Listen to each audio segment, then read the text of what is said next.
Perhaps we need some outside universal threat to make us recognize this common bound. I occasionally think how quickly our differences worldwide would vanish if we were facing an alien threat from outside this world.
Hey, mister.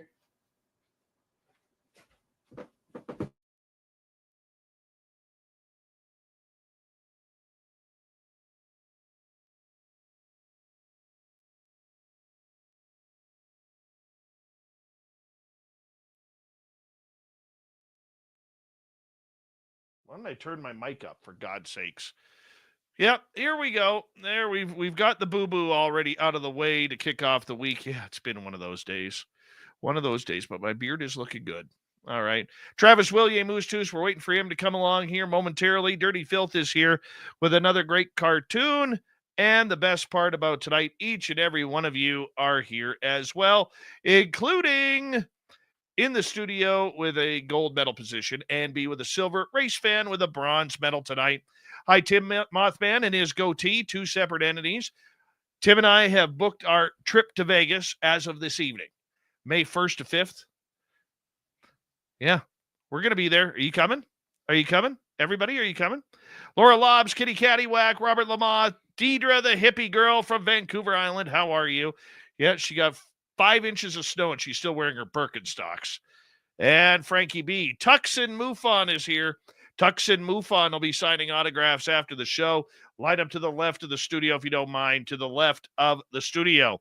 Attorney at Large, Michael Morris, Ethanol, Carol Amerio, Galactic J, Little Timmy James. How you doing, buddy? Search and Destroy. Good to see you. So we continue on with our roll call. Mel WD-40 is here lubing us up for tonight's show. Because when you're talking monsters, you always want to go into a show nice and smooth. And Mel WD-40 provides that. Thank you, Mel.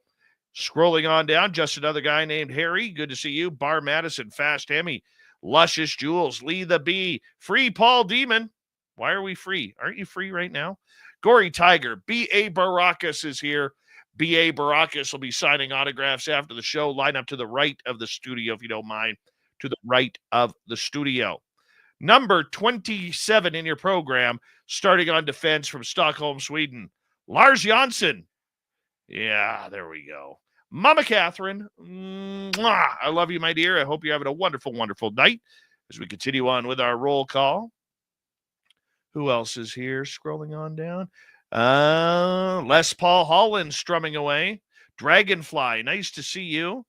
And Kitty Caddywhack, I know I already said your name, but I like saying it. Oh, there's Travis coming on in.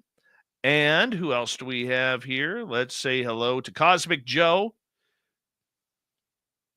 Operation Shutdown. Lisa Smith. S. Fermet, J. Truth Seeker, Fapperoony, Algaray over on Twitch. So excited to talk monsters. He did 450 lunges in under 2 minutes. Guy's jacked tonight. Chris 716, Matthew Gutka, Blick 74, been a while. Nice to see you. High Flat 6, Digger Dog, Yep, I know. My Captain K-Rod there. I'm at the point where my audio is off. Corey, how you doing? Jim Christie, nice to see you back. And River Dog, good to have you here. Where are we? I better start the radio side. It's that time. Hello and welcome to the radio and podcast side of Spaced Out Radio tonight. My name is Dave Scott. We're going to talk monsters with Travis Willer-Mustus coming up here momentarily as we are in roll call on our YouTube side right now, doing our roll call. Brian S., how you doing? I'm Hardcore over on X. Nice to see you. Stephanie, Kenny Blankenship. Cryptid Search Investigations, how you doing? Welcome to SOR Chat. And who else do we have? Phineas, how you doing, my friend? Here we go.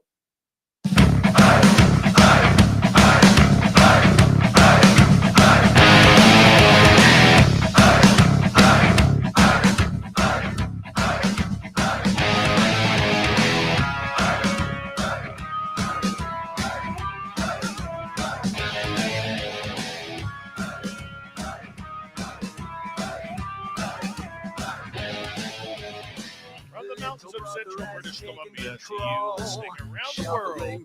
This, my friends, is Spaced Out Radio. I am your host, Dave Scott, sitting in the captain's chair of SOR headquarters. We welcome you to tonight's show on our terrestrial affiliates around North America, digitally on every major podcast network. Our website, spacedoutradio.com. We have a plethora of features for you. Rock out Bumblefoot, read the news wire, check out our streaming as well. You can follow us on X, Spaced Out Radio, Instagram, the Spaced Out Radio Show, and on Patreon and the Space Travelers Club. Tonight's show is brought to you by Chive Charities. Help make the world 10% happier by visiting Chive Charities today. You can find them on our website.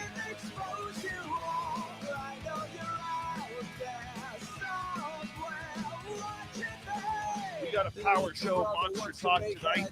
One of the best out there from northern Alberta, where literally the penguins are even frozen. Travis Willer-Mustus is going to join us here momentarily. Then in hour number 3, Swamp Dweller will have another spooky story for us. And then little Timmy James will have an in-the-house UFO report. Some weird stuff going on today. Weird stuff in the UFO world. But let's get right to it. When it comes to monsters in our realm of the paranormal supernatural, it's easy to go looking for Sasquatch. It's easy to go looking for Bigfoot. It's easy to dismiss all the rest because we don't have a body. We don't have proof. There may be evidence, but it can be countered with something else. However, for those of us who've actually had an encounter with a monster, a legend, something folklorish, maybe it's a pixie. Maybe it's a fairy. Maybe it's a gnome or even the legendary Beaver Man. Yeah, it really opens your eyes to a whole new reality. Then, when you add in the flavor of indigenous people, these legends really do come to light. Because it doesn't matter whether the rest of us don't believe. For thousands of years, these stories have been passed down. And people like Travis Willer-Mustus are monster hunters. They take care of their people from these legends, from these creatures that are very real to them, both on this side and the astral plane as well. It doesn't matter whether it's a monster like Bigfoot, an alien like a gray, or something in between. They need taken care of, and that's what Travis Willer-Mustus does. Travis Willer-Mustus, my good friend, it's always good to have you on Spaced Out Radio. We'll get you to unmute your microphone. Hey, how's it going? Woo! Here we are. Great to be back. How cold where you are right now? It's actually minus 34 out there currently. Yeah. Now that's Celsius. That's about minus 30, somewhere minus 28 Fahrenheit. Right now, outside headquarters here, we're a balmy minus 23 Celsius, which is about minus 15 Fahrenheit. I'm telling you, man, I could cut glass right now. I really could. How about yourself? It's really cold and hard to breathe out there, and but yeah, at the same time, it's supposed to get a little colder. Throughout the night it gets a little colder, so we have our vehicles all prepared, and for that, and things, preparations made, and so we can continue on. And gotta love winter, my friend. You really do. Oh yeah. Oh yes. Every time we do a show with somebody who's been on here a number of times like you have, we always do have new listeners tuning in for the first time. They may not know how you are. Please tell us about your wonderful heritage and how you became a monster hunter for your Cree people. Neo and Neowak, yes, my people, the Cree people. Yes, as we know ourselves to be the people of the four directions and of the universe. Like that's what is a Neo being four, Neowin the people, and Neowak is the directions. So it's just that's how it breaks down abbreviately. But as I was getting at though is I'm from the north here of northern Canada, and indigenous to this northern area and this land, and our people have been out here for years and thousands of years, and like I said, the traditions and spirituality that's been connected through that land has been soulfully ingrained into me throughout my experiences throughout childhood, starting at the very early age of 5 years old. I was being taken to ceremonies, and also being brought along with a lot of the different things, like I should say, when we talk about monster hunters, it's not really seen like that in our culture, because it's more of a spiritual, like kind of like it's more of a spiritual thing. So it's kind of like it's more like laid on the grounds of spirituality and walking that path in that life. So when I've had those encounters in my life, I never really thought of it as like fighting monsters or in that sense like that. I just kind of thought of it as we're, as looking at it in a very spiritual connected level, and also dealing it within that sense of the spirits and the forest spirits and guardians and different kind of elemental beings and universal beings, the ultra terrestrials and the inner terrestrials, I should say, as well. And but yeah, it's very dimensional out there, and a lot of these spirits and guardians connect on that level. So a lot of different kind of mystical things and beyond our understanding happen. And I've had my fair share of those kind of experiences all my life. So this kind of like area of our existence has been kind of my I've been kind of interlinked with that throughout my time. When do you recall your first ever experience with something that we would look at, Travis, as something that doesn't exist? All right. Yeah. So very early on, a lot of the ceremonies and things that I partaked in were very healing, and also healing to the land and healing to the areas, healing to the families that they were connected to, and my family in itself. I had mentioned this story years ago, being there when it was my auntie's home that was being haunted, and my uncle we're all brought there, like our whole family, because our whole family is very connected into it. So we were all outside there, but my uncle Russell Willier was the main medicine shaman man of our family, our close family, and so he was always called upon to do these house clearings, or these to take care of these certain things, these evil spirits that would come about. So we were all called there, and I was a very young man, very young at the time, and I just remember all of us. My auntie, she's a pipe holder in herself too, so she was there and praying and had her rattle and singing her songs and traditional prayers, and so were my other aunties, and my mom was there too, and a lot of my other extended family, cousins and stuff like that, and we're all praying for this house while he was in there. And he went in with this smudge, and he was praying in the house, and after a while, I just remember hearing it was just like almost like a huge like a royal rumble inside the house, just like banging on the walls and just like Wow. crashing and just thundering like in that home, like in the house. And it wasn't just like a single guy hitting on the wall or jumping up and down in there. No, because it was only my uncle in there, like in that time, like with the smudge and clearing this house out. And as he was backing out with the smudge, all the windows just all cracked and some of them smashed and just all at the same time, just and in that time too, they had some of the panels were double windowed, and some of those outer panels are still cracked to this day on that trailer. And but yeah, all those windows smashed and cracked, and then he mentioned like he's like, okay, I got to go back in there. So he had went in back in with this. It was a nice it was a huge buffalo robe, and it was a ceremonial robe you'd lay on the ground, say if he was doing sweat lodge ceremonies or different kind of vision quests or healings with that buffalo robe. But this time it was used in a very unique way.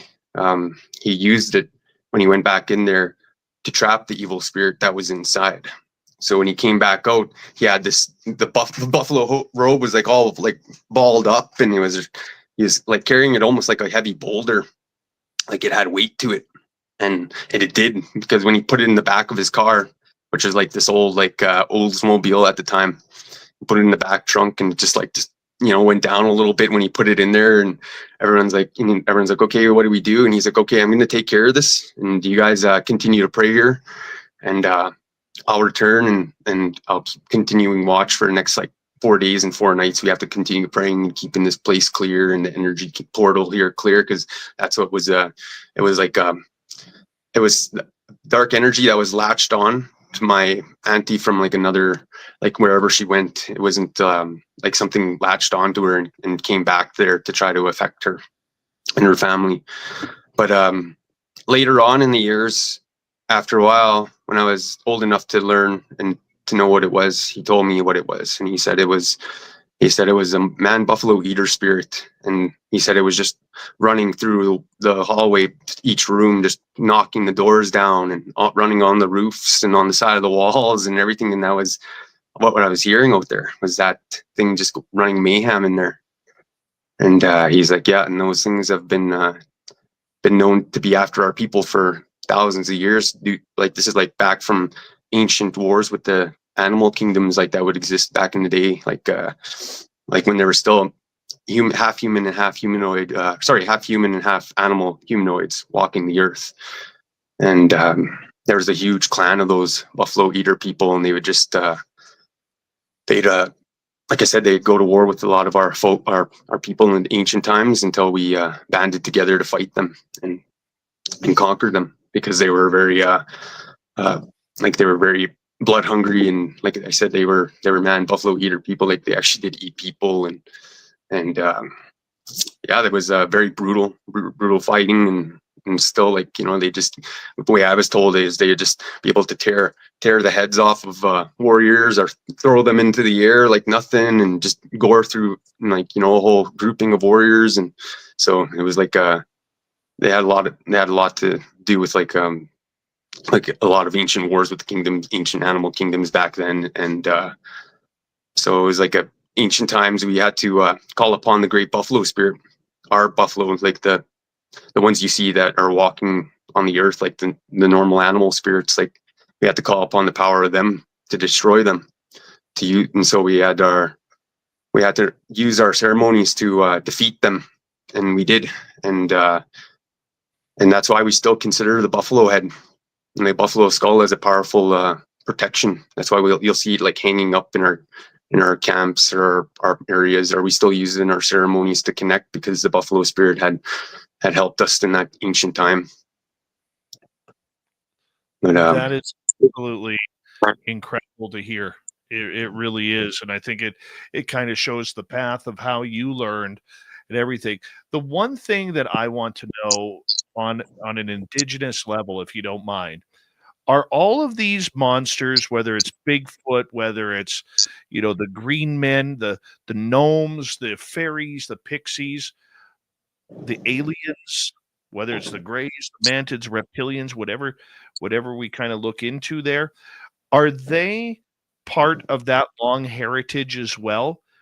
Or, like, how did those come about within the culture? Yeah, there's various visitors from the outer side of things, in the universe and in the dimensions. Yeah. When it comes to fairies and little people and gnomes and stuff like that, though, the little guys, there are some that are good, and some are from the light realm, and some are from a very mischievous place. Some are like on a kind of like that walking between worlds kind of deal, and so some of them are okay to meet, and some of them can play tricks on you depending on how your respect is or how your connection is with them. But the little people, gnomes and fairies and orbs and stuff, those tend to be locked in with like it's really with our own Earth and our own Earth spiritual realm, like our own Earth's dimensional connection. Like we're like just as much as we're a part of that connection, they are too. And that's like when we see that or consider the forest beings or forest people to be that in that level of connection with the earth and with us. But like when it comes to the greys and ultra terrestrials, it all varies at that point in what fashion they're visiting and what kind of connection you're making with them. I've had a few people tell me of their experiences. A few elders tell me, an elder tell me about his experience with the greys, and he was like, "They come pick you up yet?" I laughed, but he told me, he's like, they treated me very nice, and but their ship was just awful. He's like their ship was just covered in all this orange and yellow slime, and all their cables and their ship moved like snakes, he said. And he's like, and they all sleep in the sack, like a big sack together. They all kind of like in this goo. They all kind of just like, they all get hooked up in there and sleep in there in that together. And yeah, he said he spent 3 months out there with them, flying around, and he didn't quite understand all where he went because he couldn't quite remember when they brought him back, like all of it. But he said he spent real long out there.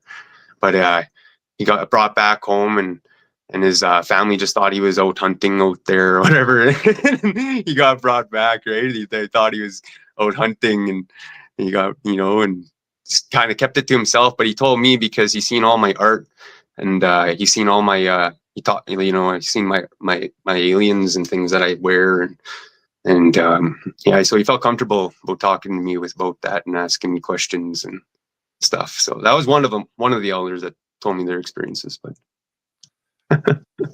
does it matter where these creatures come from or where they are generating from to have a connection spiritually with them? Is it about the spirit, the reason why they come around, or is it curiosity?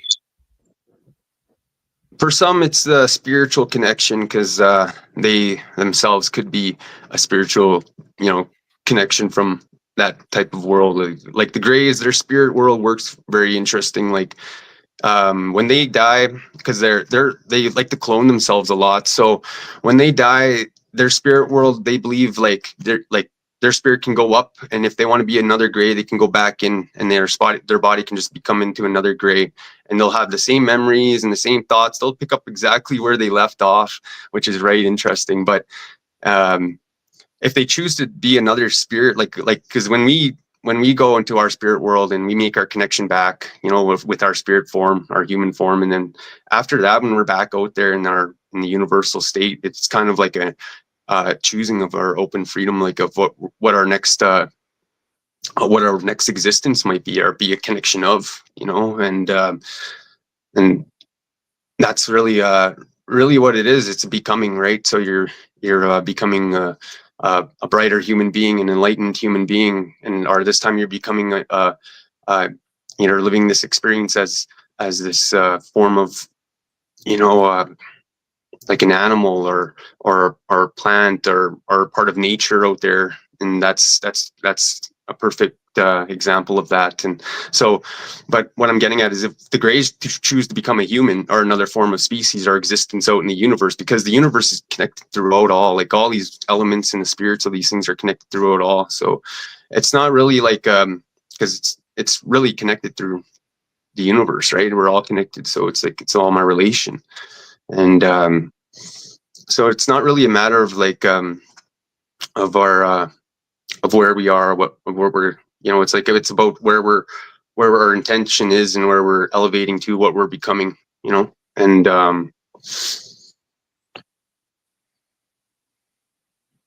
but so when the Greys, so somebody, if they become somebody out here on our planet, they may have a connection to that they may not recognize at first, until they build that connection, and then they realize, hey, I might have a spirit connection to these Greys because I might have had a past experience with that, and my soul's experience, right?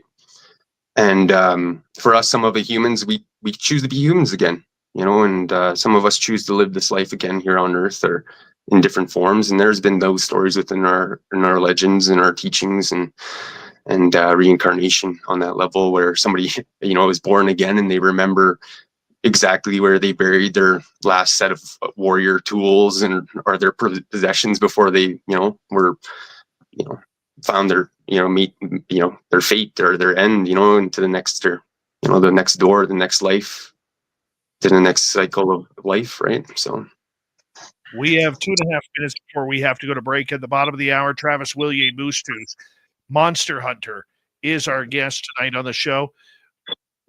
What is it like being a monster hunter? How did you get that position within your reserve, your people, your culture? So like I said, I've been very close to a lot of the things that have been, like a lot of the spiritual teachers in our family, and the people that have come and gone in our time, and those teachings, they live through me, and I've been kind of walking this path, and I'm very open to those who've been open to me about it. So like as of lately, like the more or less, like the clearings that we've been doing have been more of a community based, and also to bring in good spirits and good energy into the land and into the area, in that sense, because it's like that's what also is a big key in about all this, is like that spiritual community, and that sense of that connection to the universe. And so bringing that in and welcoming in that light usually drives away any of these negative beings from coming into our area. But we usually do those ceremonies before the winter happens, so like we don't have any problems with the unspeakable thing, you know what I'm talking about. And so right now, last month was the wolf moon, this month is the eagle moon. So it's about setting our vision and our intentions into the right progress for the year. So my intentions have been this year to be more connected with getting more ceremonies and things like that going on in my next little few months here and times. And what I'm getting at is because last year I was so busy with, I was working the 2 jobs, and I was still part of a lot of ceremonies, and such as reconciliation ceremonies and blanket ceremonies and different kind of, in that sense, like I said, very healing, very connected. But to get more, I'm going to be getting more into like the real traditional stuff in the woods and things. So that's where that's where I'm going into this year. But other than that, with the whole, like I said, the whole helping out with everybody in their UFOs and the alien visitations has been another thing on its own. All right, we got Travis Willier-Mustus. Here's our guest tonight on Spaced Out Radio, Monster Talk. Coming up right after this. What's he chasing down in the world and in the astral on Spaced Out Radio?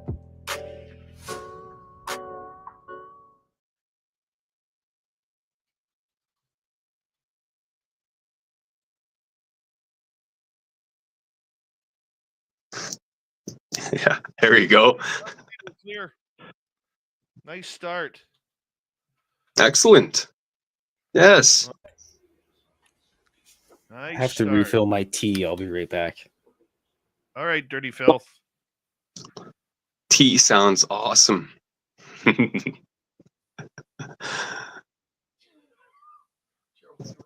What's that about? Yeah. Oh, good. Hi, Eva.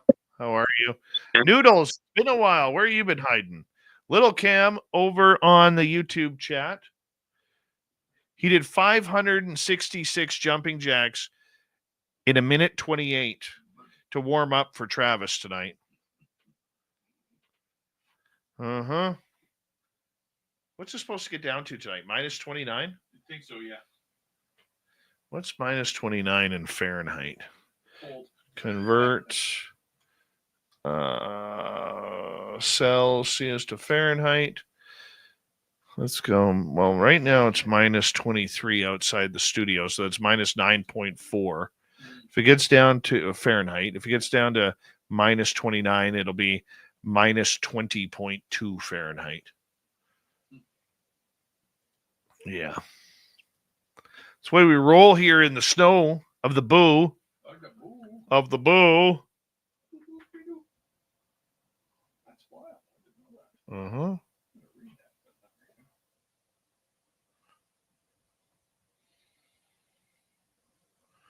Who's this? This is little Mikey Bothwell adding to the super chats with Frankie tonight. Blue Cruise, how you doing? Broken Shadow Feather, nice to see you. Travis, you look warm. I'm not gonna lie, you look warm. I feel like I should put a toque on just to kind of match you. Do I even have a toque in here? Hold on.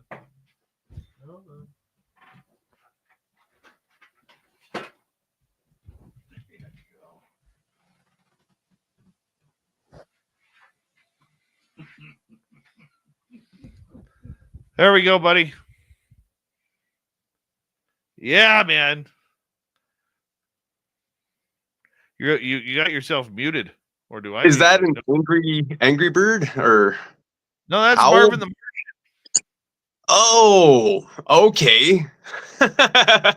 I can't see really. It's like little tiny screens from my phone. So. I'll zoom in for you. Oh, there we go. Ah, yes, Marvin. Yes. Oh, dude, that's awesome. I like it. There we go.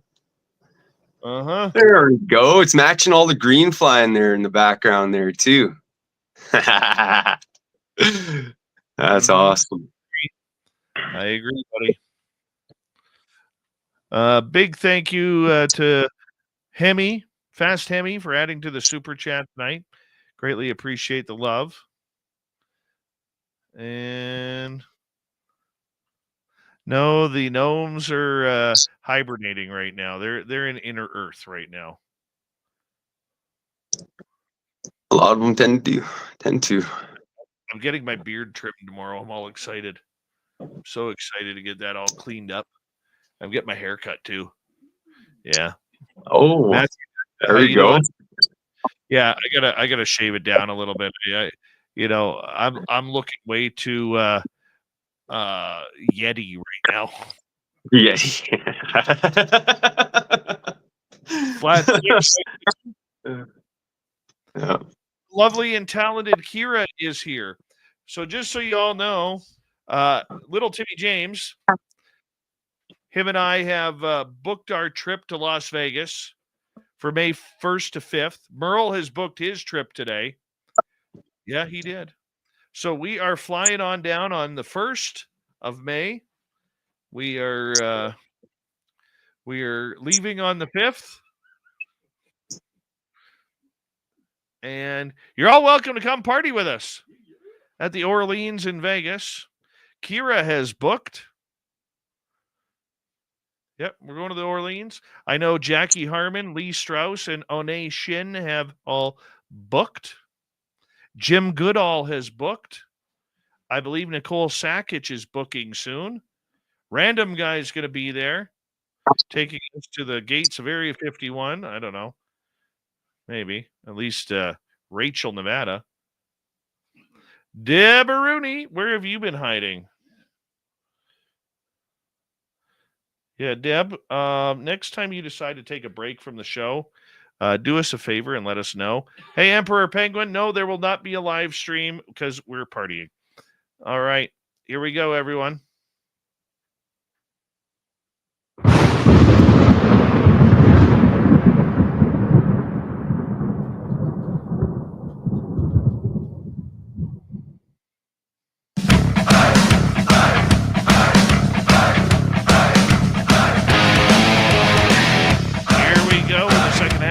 Spaced Out Radio tonight. Monster Talk with Travis Willer-Mustus right around the corner. But first, we want to remind all of you that if you missed portions of this show or others, you can check out our free archives on YouTube or any major podcast network. Our website, spacedoutradio.com. We have a plethora of features for you. Rock out to Bumblefoot, read the news wire, check out our swag as well. You can follow us on X at Spaced Out Radio, Instagram at Spaced Out Radio Show, and on Patreon in the Space Travelers Club. Who doesn't like a good monster story? You know, that's our guest tonight, Travis Willier-Mustus, who's hanging out with us to tell us what it's like to be a monster hunter. Now, this is a man who is part of the Cree Nation, north of Edmonton, Alberta. Literally, I think he has polar bears as his neighbor because I've never been up that high, that north. So well, that's not true. I've been to Fort McMurray, and that's high enough. But this guy's chasing down monsters. Travis, good to have you with us here on the show. How you doing? I am doing excellent. Thank you, Dave. Thanks for having me on. Always good to have you here. Question for you. What was your first monster encounter, and what did you see? Well, it wasn't really. I didn't have negative encounters right away. The first type of encounters were spirit guardians and beings that would come into ceremonies and be there to provide healings or energy light or different kind of the messages for the medicine man doing the sweat lodge or the ceremony at that time. So a lot of my introduction to into this world was in a very ceremonial way. So I've had the great honor of being in the presence of the Q spirit there, the eagle spirit, and the buffalo and many different others, including Bigfoot, Sasquatch himself. Well, I should say the Sasquatch beings themselves. Where a lot of the dark things, like I started to learn more about it as I started becoming older in my age, like age of 8 and 10, I started hearing some of the stories and things in ceremony, and then after my vision quests and stuff, that's when I really started to have like encounters with like these spirits that would come to visit me in those ceremonies, right? Like I've had a few different type of shapeshifters and things that have changed right before my eyes and things, and during those ceremonies and stuff. Like it'd be like a guy was standing there, and he looked like a very ancient fellow. He had a cowboy hat on, and he was just a dark silhouette and smoking a cigarette, and then all of a sudden he just liquefied and just turned into a bear and just ran right past me, ran up to me, charged at me, and I just had to stand there and not get afraid. Like that was the test. And then I just waited, and then he started leading me into the woods, so I followed him. Follow? Yeah, I did. Yeah. Why would you follow if he's leading you into the woods? Nothing. Woods. It was a very interesting time for the like spiritual encounter that like in that moment that was happening. Like I was it was a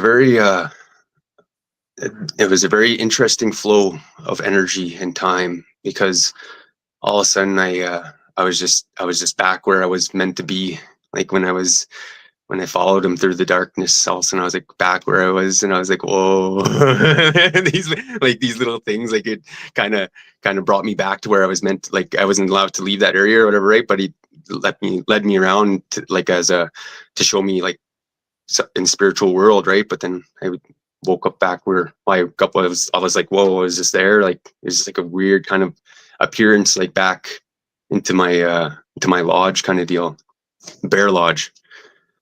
And so like these things, like there, and then I was a being of light, like that was a guardian that was watching over me. And there's different kind of like moments in spiritual encounters that people have, like and you figure it's something negative and darkness, like there's obvious telltale signs of it, whether it's being a malicious spirit and coming after you and like screaming or showing signs of trying to present a thing to be free, like to fear or be afraid of. There's those kind of beings, and there's some that are that are very like they're dark entities, and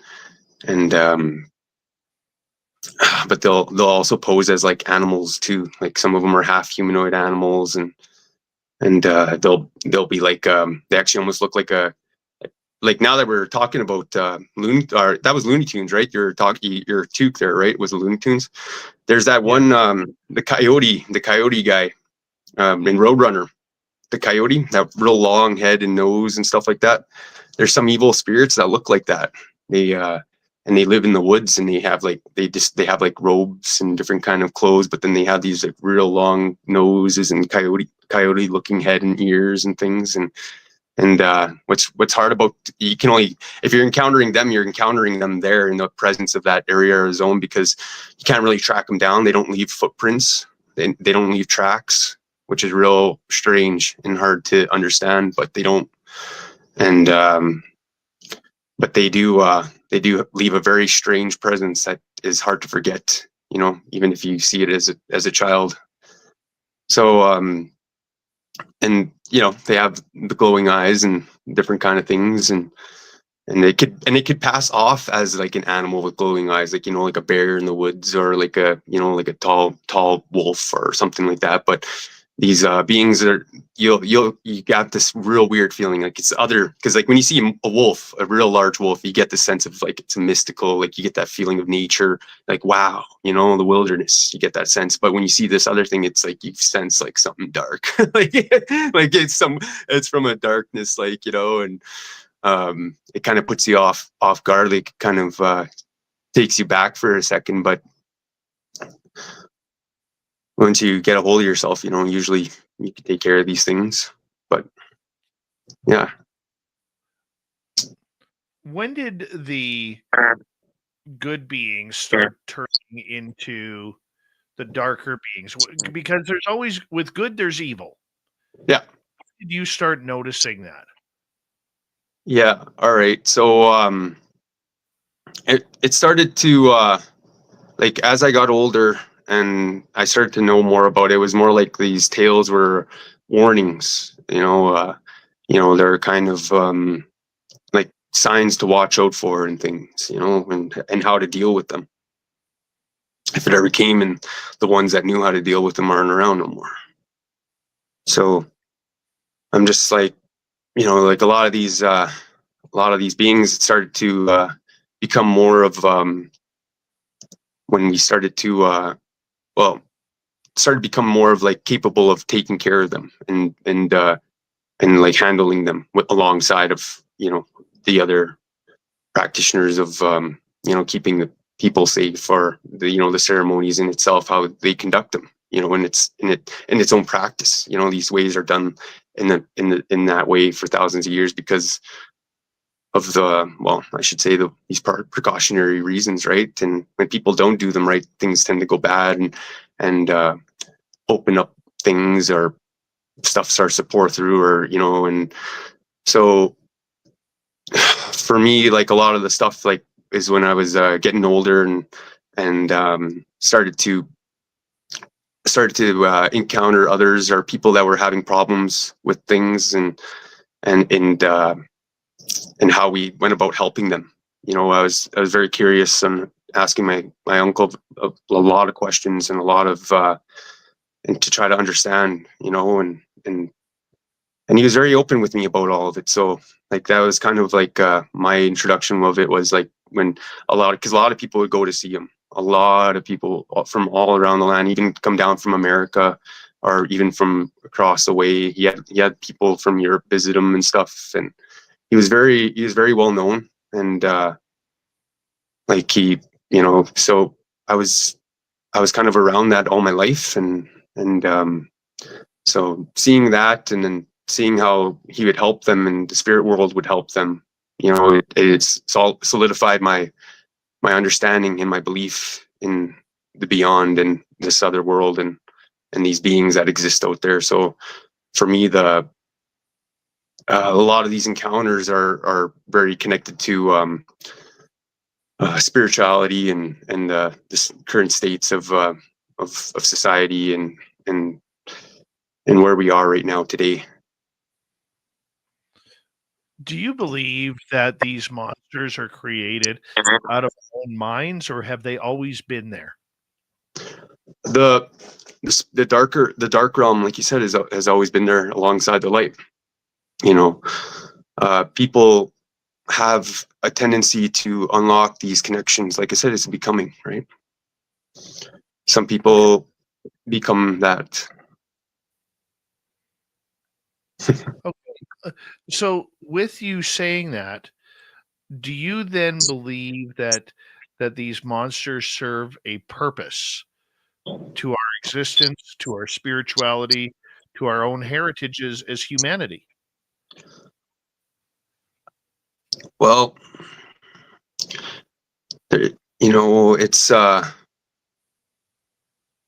part of our existence, that's for sure, and a part of our understanding and our existence, and that too is that good and that creation. So it's part of our paths to make that connection to the universal light and the universe and being the great universe, right, of light and all the elements and all the spirits in that connection, right? It's a big step. It's a path that we walk. That's why it's considered a red road. And our spirituality doesn't turn off. Like it's always, it's our way of life. Like it's every day for us. We have to honor these beings, and every day is part of our prayer and in our walk in life, and honoring the, you know, four directions of the universe and the elements and the universe itself, and all of our ancestors and beings that came before us, and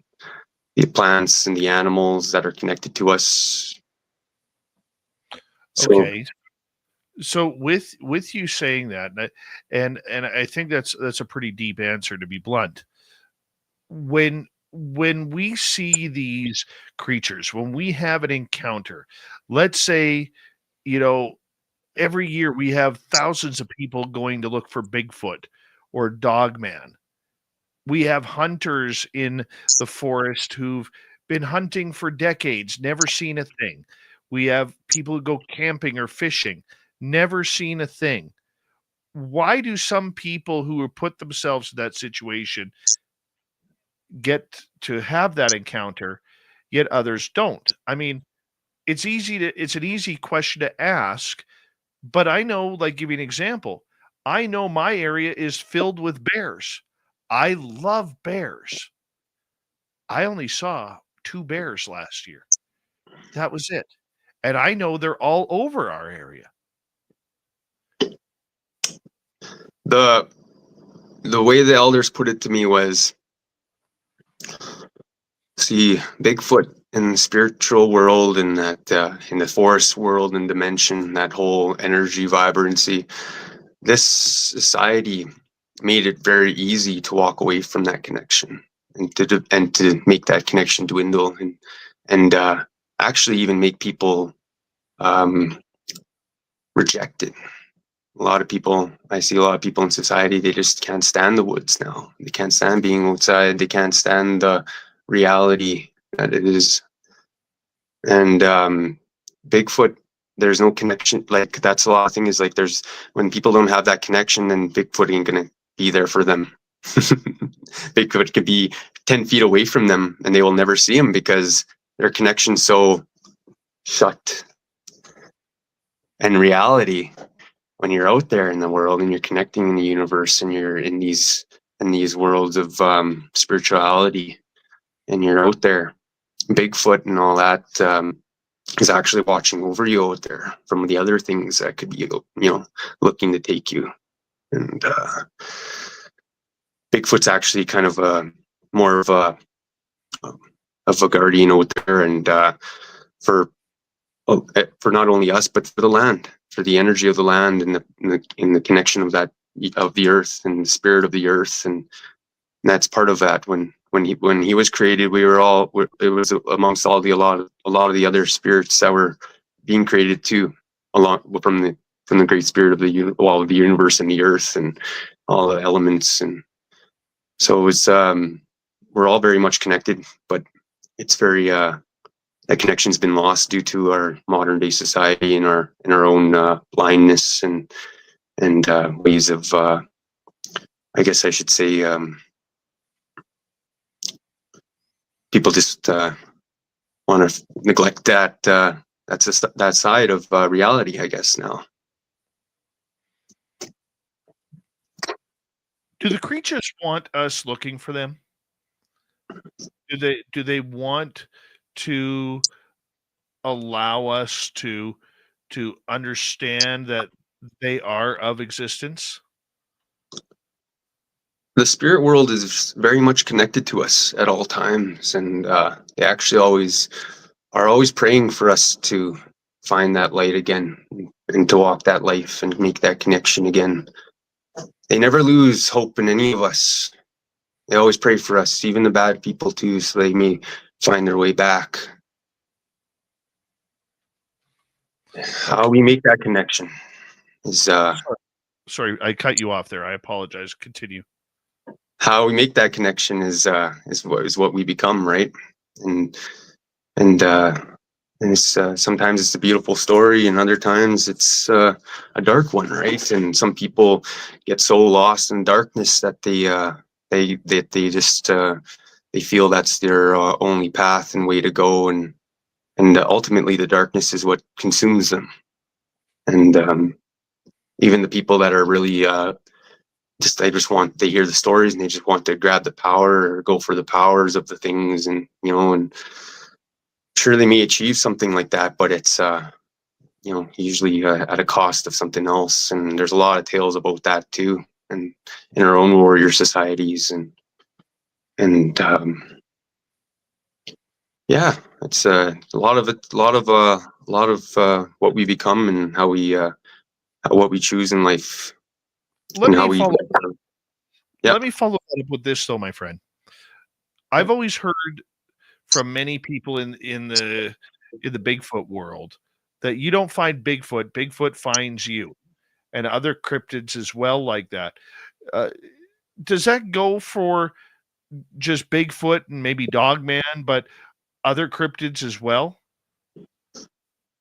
There's it's almost if your intention's really there and it's part of the path, and then you may come across this being or spirit if you're looking. But reality, you're right. Most of the time when you're out there and you come across these things, it's usually in that moment with them.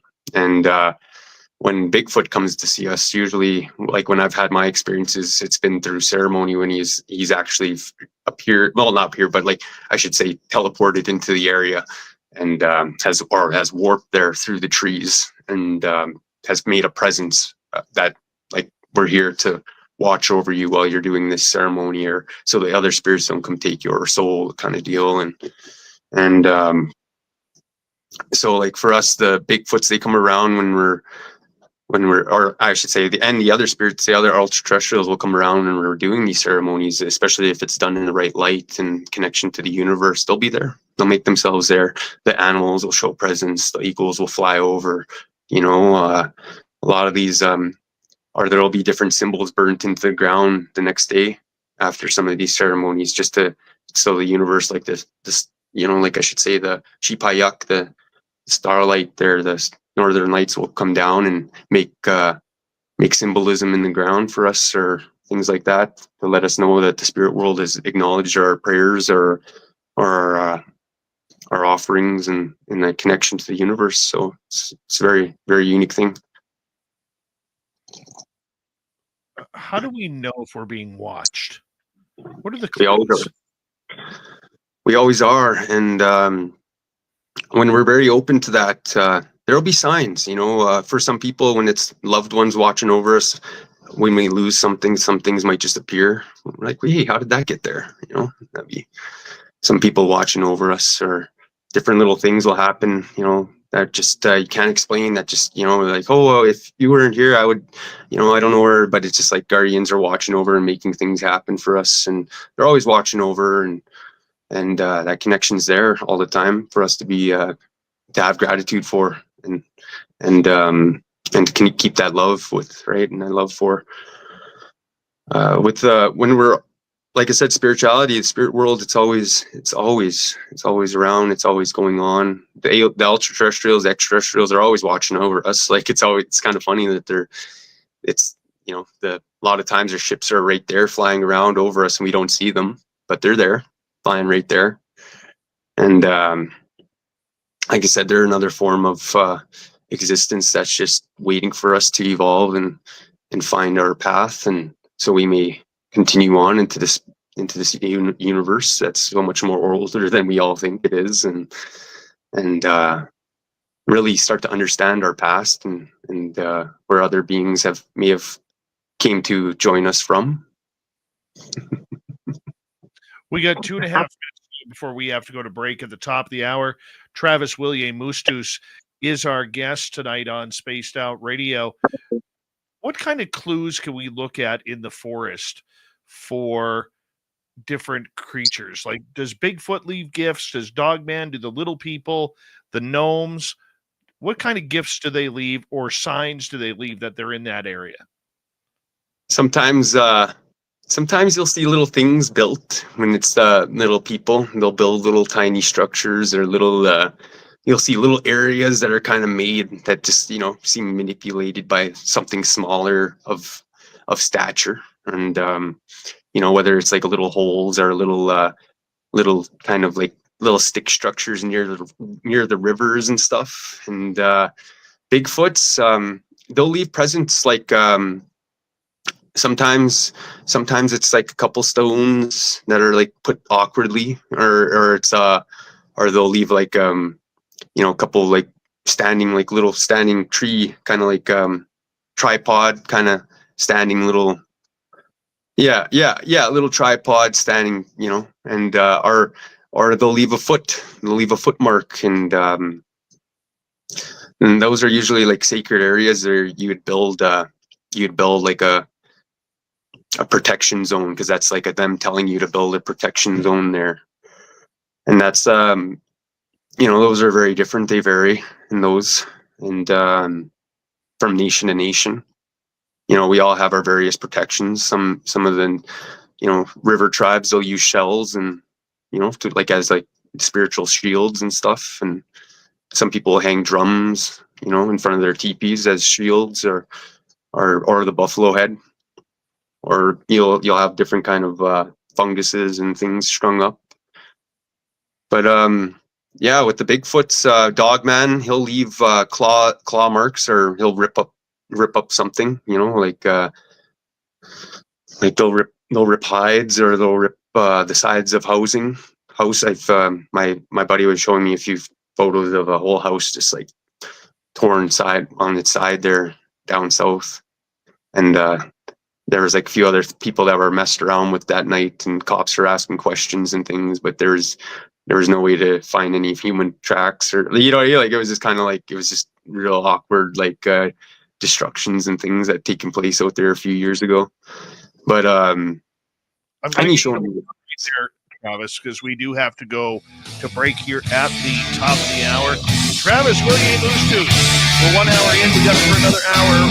We're going to get to some awesome stories when we return on Space Down Radio.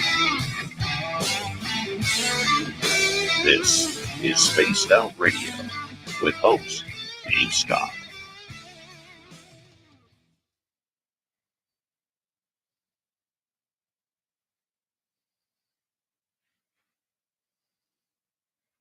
All right, we are clear. Dirty Filth, we're going to turn this bad boy over to you. Over to me. It's all yours. Great.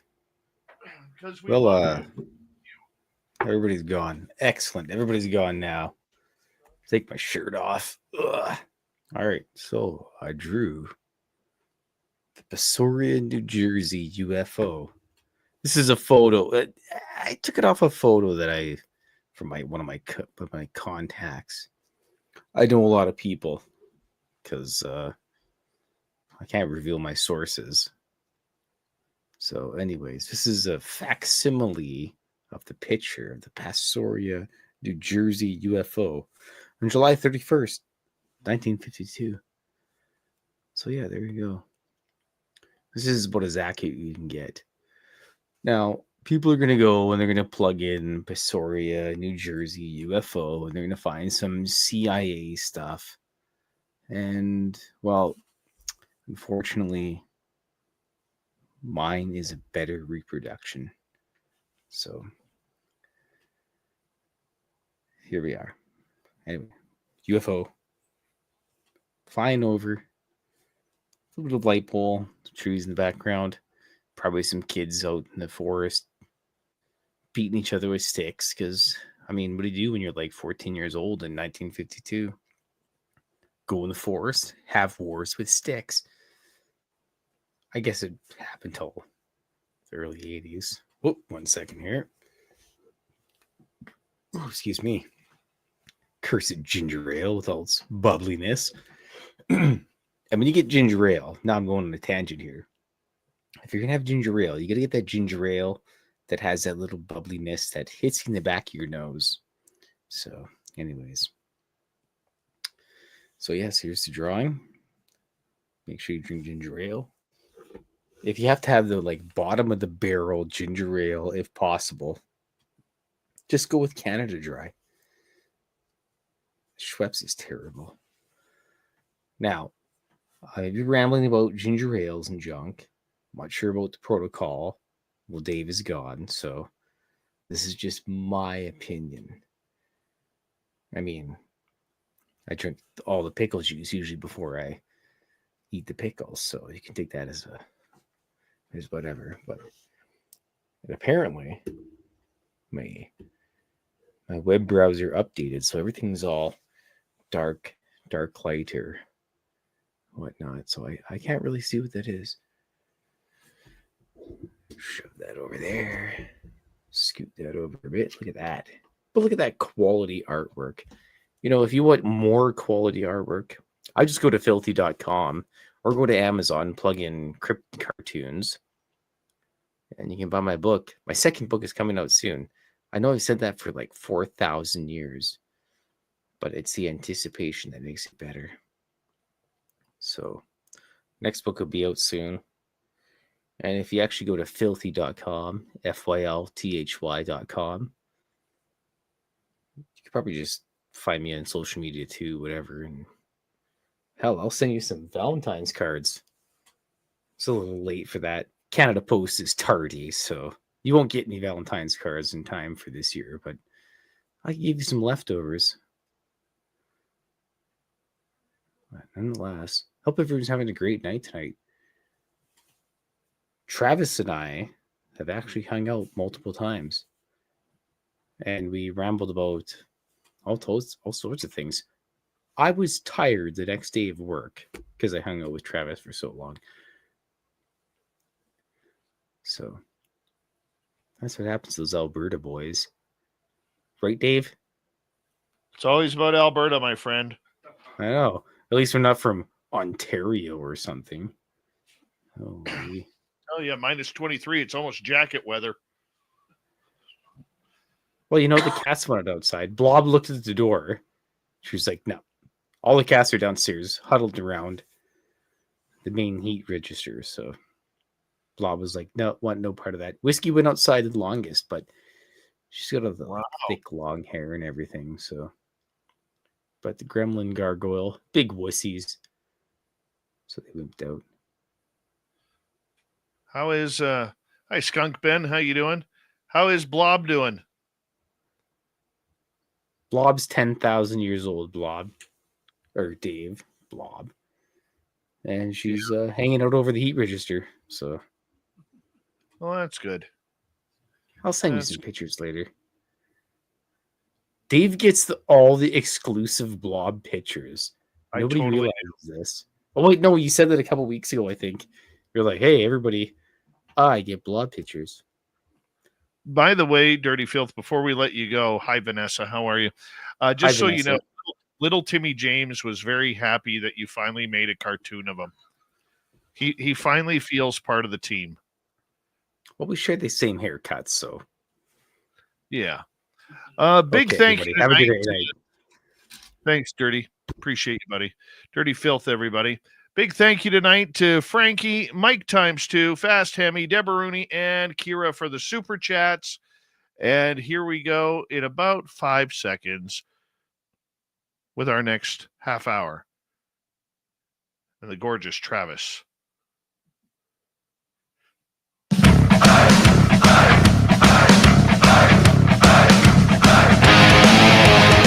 Here we go with hour number 2 of Spaced Out Radio tonight. My name is Dave Scott.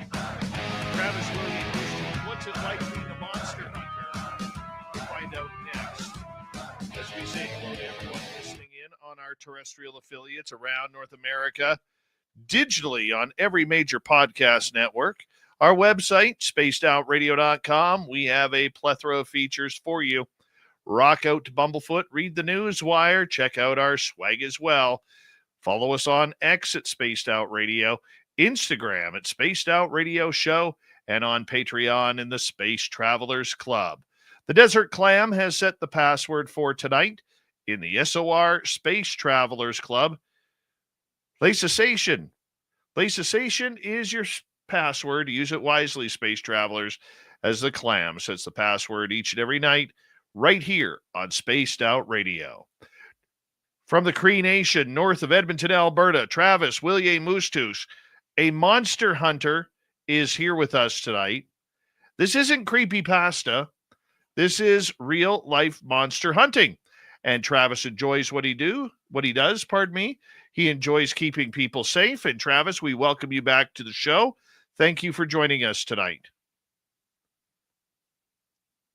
My pleasure, Dave. Okay, for people who are just tuning in, what is your favorite part about being a monster hunter? The connection and the understanding. Like a lot of times, I find a little bit more out about the history of the lands, the connection of these animals, these beings. Especially when I have to say if I come across something I just can't quite understand, and I do seek help from other elders and other medicine, I should say, people in the medicine circles, and so it is like almost a community thing. So especially when it's something like that's very like I said, something that I may need help with or extra backup from, say, a ceremony or in that regards. So, but my favorite part is when you do say do one of these investigations, or you do one of these things, and the best part is seeing it all, like when it clears out and you see the good things happen, and when the positive starts to roll through for the people involved, and they really they change their life around, and you start to see like the good it brings into the world, and or how it helps people. That's really where the truth comes from, and So that for me, that's the best part about it, is when you rid the things and they're gone for good. Have you ever had your life put in danger by one of these creatures? Tell us a story about it. Oh yeah. Yeah, there was a few times just darkness would try to envelop, and it tries to get at you and different little things, and you have to really pray, and you have to really keep your guard up, because it was real interesting. Like it came in the form of me, and it came in the form of a dream. It tried to kill me in my dream, my sleep. And how it happened was I was having a dream that there was a sweat lodge. It was my uncle's sweat lodge, and my uncle had just passed away at that time. So I was kind of I was like expecting there to be a form of visitation in dream. So I was like, okay, this must be it. So I went into that sweat lodge, and then as soon as I did, it just closed right behind me. And then I could just hear, it was like a dark version of myself, and it was like I knew you'd come, like I've been waiting, like, you know what I mean. And so I just I knew it was trying to close this, like it was trying to crush my soul in this dark orb it caught me in, right? That it posed as a it tricked me and thought like it was like a sweat lodge, right? And when I was in there, so I had to use my own energy, my own spirit to implode that capture, and I just broke out of it. And when I broke out of it, I just seen this crack in the ground, and it was just started crawling in there, and it was this dark spirit, like just trying to crawl back into hell kind of deal, and or the underworld anyway. And my uncle called out behind me, "No, don't go. He's gone now," and that's how I knew. Like I was like, okay, and I didn't chase after him in there, but that like things like that, they came in, and I woke up and I was out of breath and things, and I knew I was like, oh, I gotta pray more and keep up my guard like that, and so I started to use a lot more smudges and more spiritual practice like that, and but like throughout my life, I've always kept very good, like a very good sense of protection up, and good blocks and things like that. But just like, sometimes they'll try to come and get at you in a dark spirit kind of way, or you'll see you'll see different things, like the darks, like they'll lurk around, like the dark spirits, they'll try to lurk around, and peripherals, and or like they'll try to if it's very malicious, like there's been cases where people have been grabbed or pulled or thrown or pushed or things like that. But I haven't experienced nothing like that. But but in the good way though, like I've had good spirits like give me signs like that they were around. Like little things will happen, like they'll move things, and so I have more good encounters than I've had bad. But when I've had the bad ones, we've been very, very due diligent on taking care of them in that sense, because I don't like that when they tend to like when they come around and they do nefarious things to people, and and how lost some people can get from it, and yeah, that's the darkness there for you. On your reserve, do you ever have creatures terrorizing your homes, your land?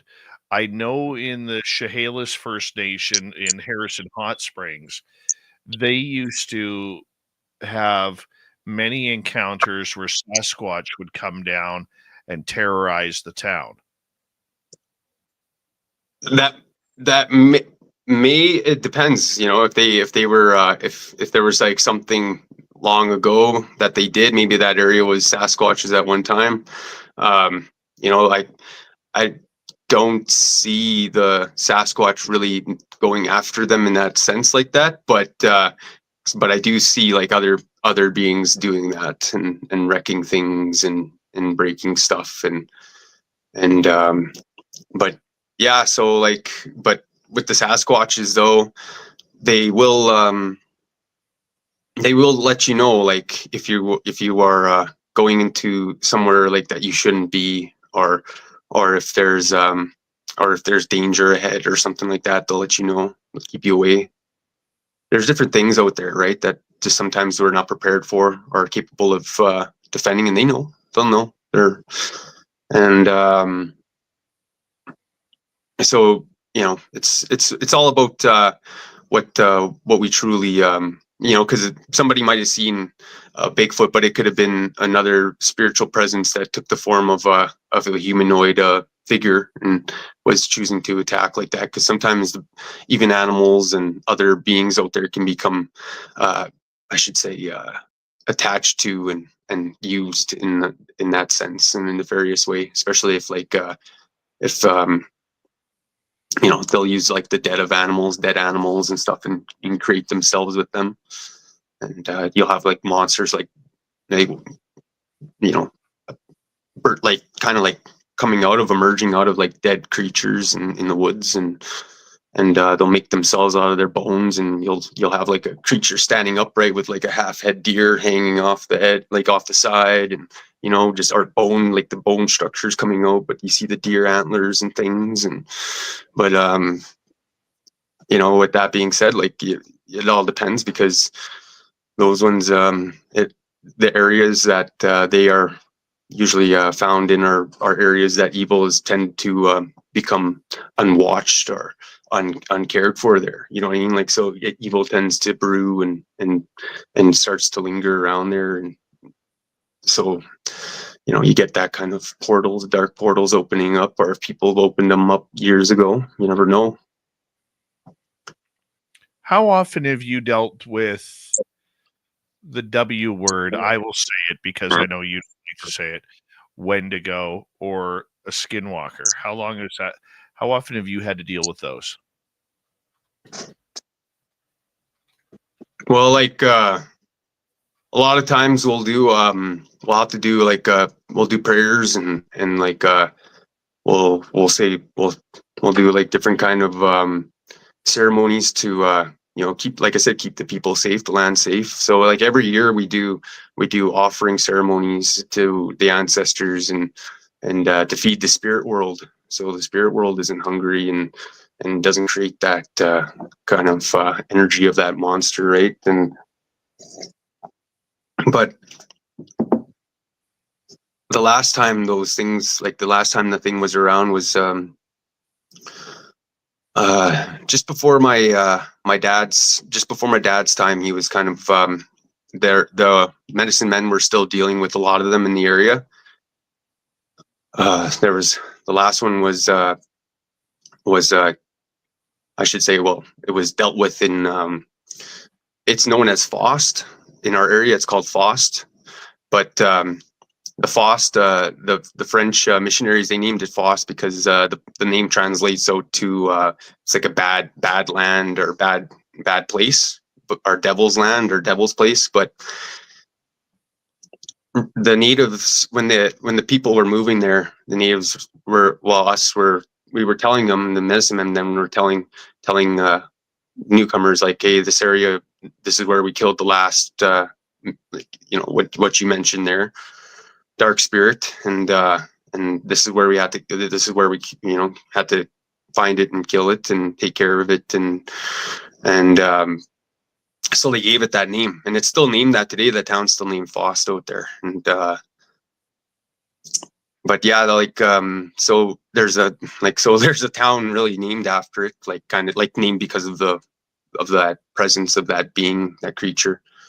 But so out here, that was like probably a little less than 75, 80 years ago, and that was when they were really taking care of like that, like the presence of say people were turning into them, and when it was more it wasn't quite under such good handle like as it is now, like because nowadays we have a lot of areas that are up and protected, and we have our places that are around our communities and barriers and things like that are still up to this day.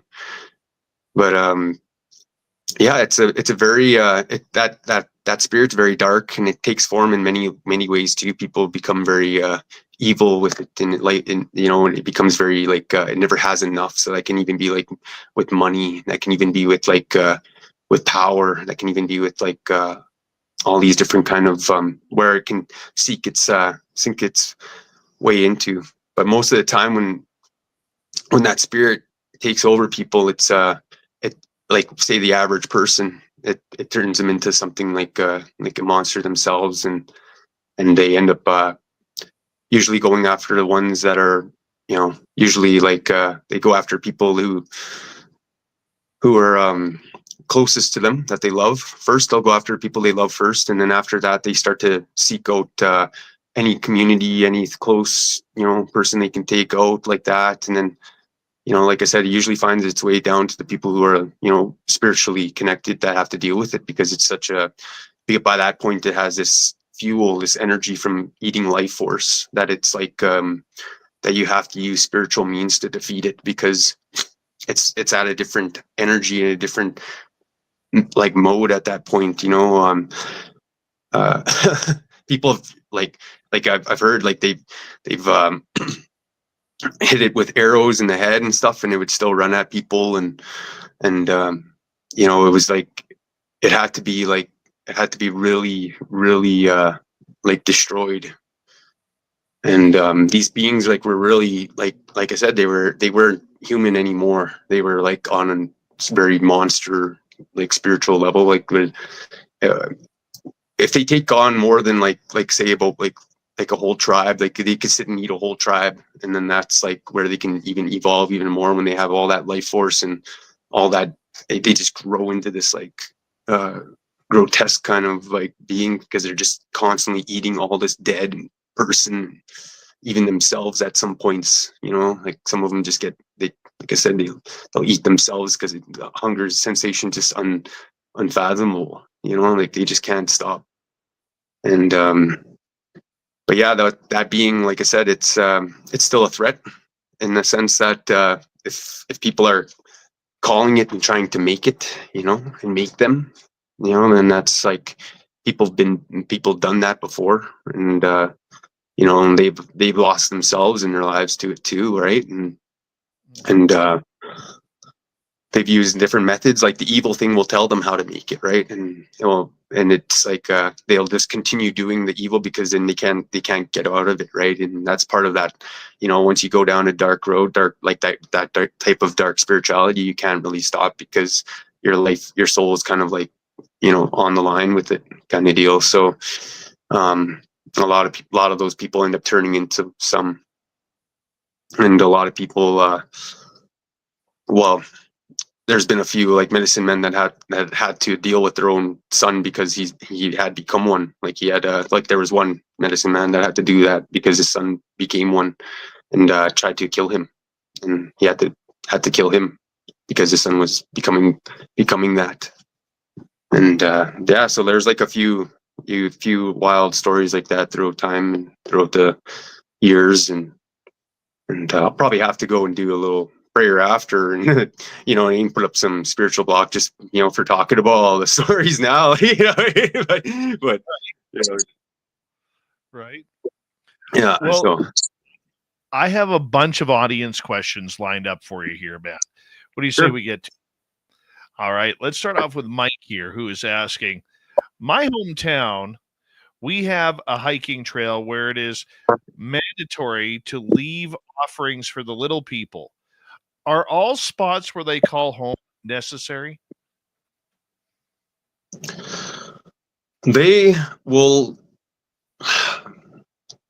they have a very unique connection to this world, and in the sense of dimensions too, and time. Where they go, it may look like a small little place to us, but in there, when they bring you with them in there, the place is like, the dimension opens up even more vast than we can even possibly imagine. And the time there, it all depends. Like some people feel like it speeds up, and that's part of that dimensional frame, that because like there's in such a high frequency that at the time it just like it just goes real fast. So when people are there over here on this dimensional time frame, it's like, they could be gone what feels an hour for them, but it could be 2 weeks out here in this dimension, with the time. So them, for the little people and stuff, and they come back here and they find the gifts and stuff, they really appreciate that. Yeah, like they're very they like the, I should say, when the gifts are an offering, show them like a respect. So it's like with their land and their connection, and like I said, their connection is it's very high level. It's actually a little bit more higher than ours when we're talking spirituality, and just what they're capable of and what their understandings are. What's the spiritual world and prayers and power of that. And so it's very important that we show that respect to them. And it's like I said, it's a part of that. All my relations is our respect and our connection to all life, from the stars to the smallest, grain of sands and all the beings that are in between, and so that's where our connection is. It's not a whether or not we should do it or not. We should have respect for all living forms of life and connections to the universe. So that's part of that building of that connection, and that's part of that. Those offerings is part of that understanding. All right, let's move on to another question here. Let's go to Joe here. Have you heard of anyone being approached by the military for recruitment? I remember whistleblower Jake Barber saying the psionics team used to recruit Indigenous people.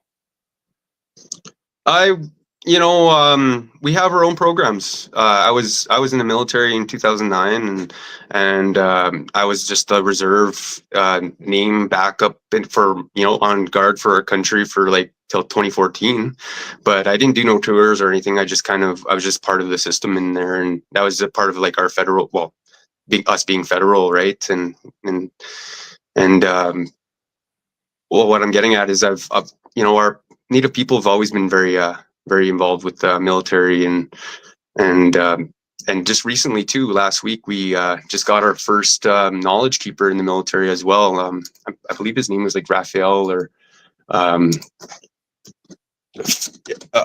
But yeah, anyway, he's the very first knowledge keeper for the military.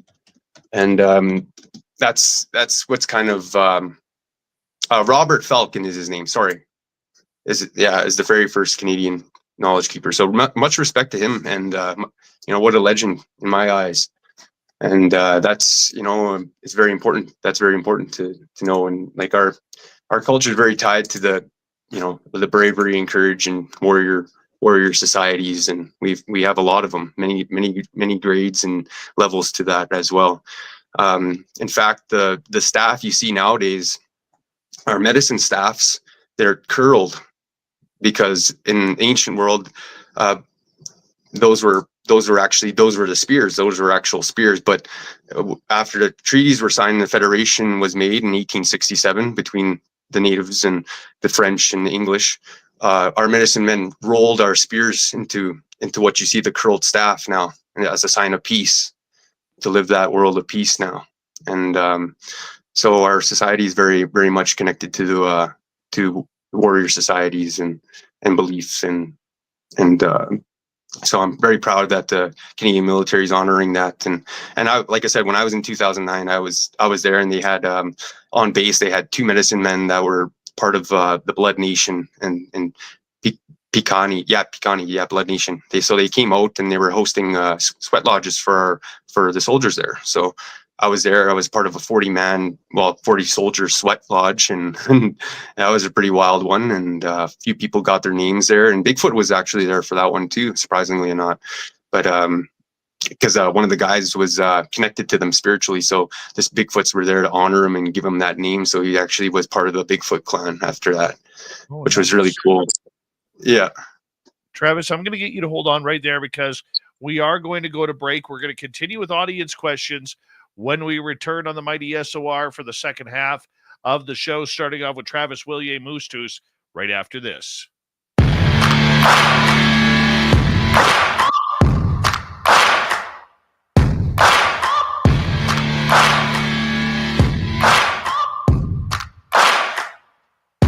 You're listening to Spaced Out Radio with your host, Dave Scott.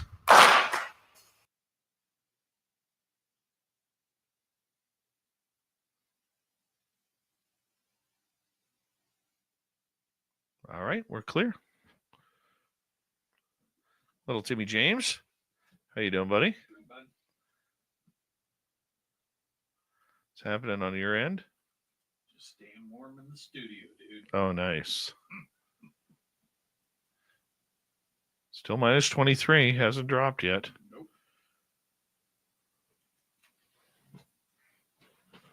We are waiting. We are waiting. It doesn't have to. But it feels like it's minus 31. It doesn't hurt as bad this year, though. No. The cold doesn't hurt as bad. Like, once you get to that, maybe I'm just, I know where you're going. yeah. Maybe I'm just acclimatized. Mm-hmm. I don't know. But minus 31 just doesn't seem to. Well, it was what? Minus 27, 26, 27 this morning. Yeah. Excuse me. It's supposed to warm up. It's when the breeze comes. You can take the cold, but when that damn wind comes, Yep. that's when it sucks. Woo Poo, how you doing? Cool Arrow, nice to see you. D Cypher, thank you. I am doing well.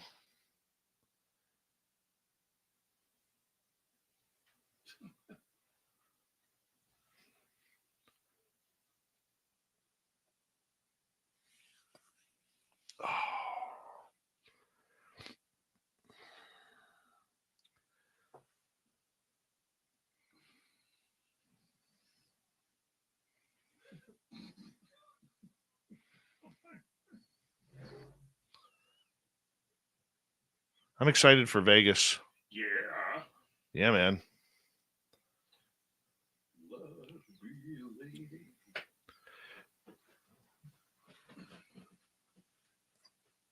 That'd be cool. Very good.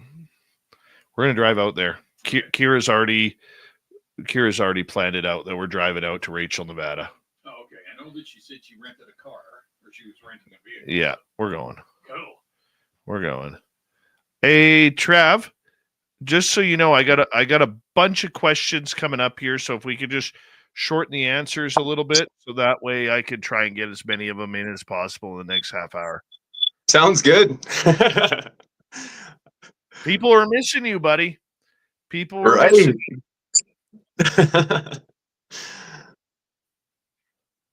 Wow. Yeah, that's excellent. Thank you, everyone, for being here. Appreciate it. And this is an excellent time here on the Spaced Out Radio. Like, I wasn't expecting it and was happy to get the call, and I'm here now. We're gonna make it happen. Oh, yes. We're gonna make it happen a little bit more often. I have some pull.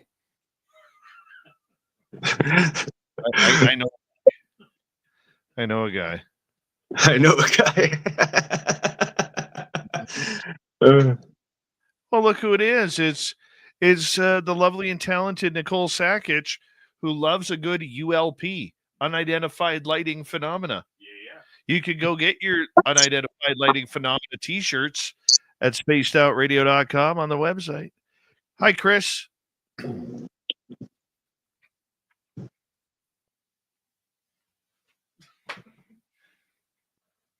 never know how long to wait.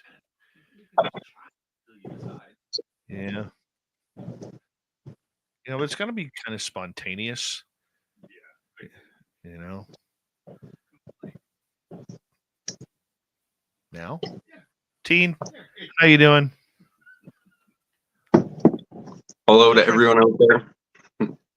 She still hasn't told us why she puts a gap in her name. That messes me right up. Oh.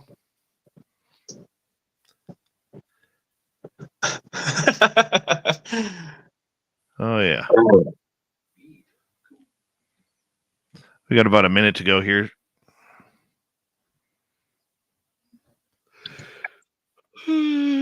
Oh. Excuse me. Good times. Yeah, you're in this book, Dave. Destroying bugs.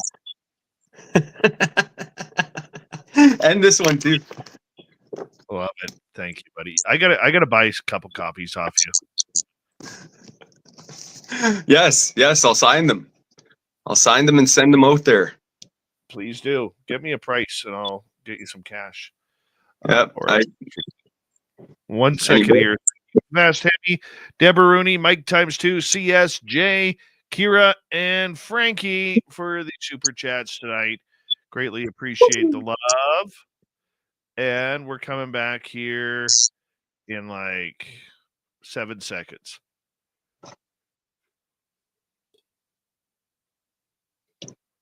Here we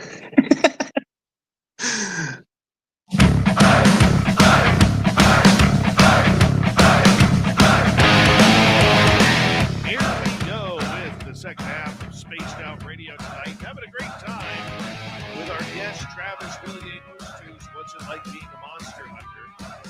My name is Dave Scott. We will get to the show momentarily, but first, reminder to all of you that if you miss portions of this show or others, you can check out our free archives on YouTube or any major podcast network. Our website, spacedoutradio.com. We have a plethora of features for you. Rock out to Bumblefoot, read the news wire, check out our swag as well. Follow us on X at Spaced Out Radio, Instagram at Spaced Out Radio Show, and on Patreon in the Space Travelers Club.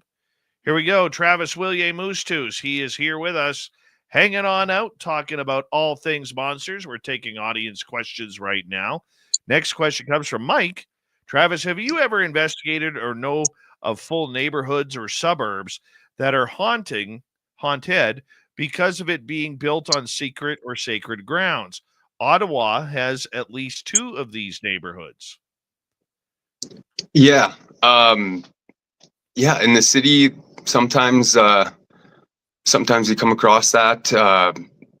But lately I've been doing a lot of work with, I should say the residential school area. And yeah, there's a lot of interesting things that have occurred there, and different little like apparitions and people hearing different kind of vocalizations and kids and things like that. So the spirits of kids, I mean. And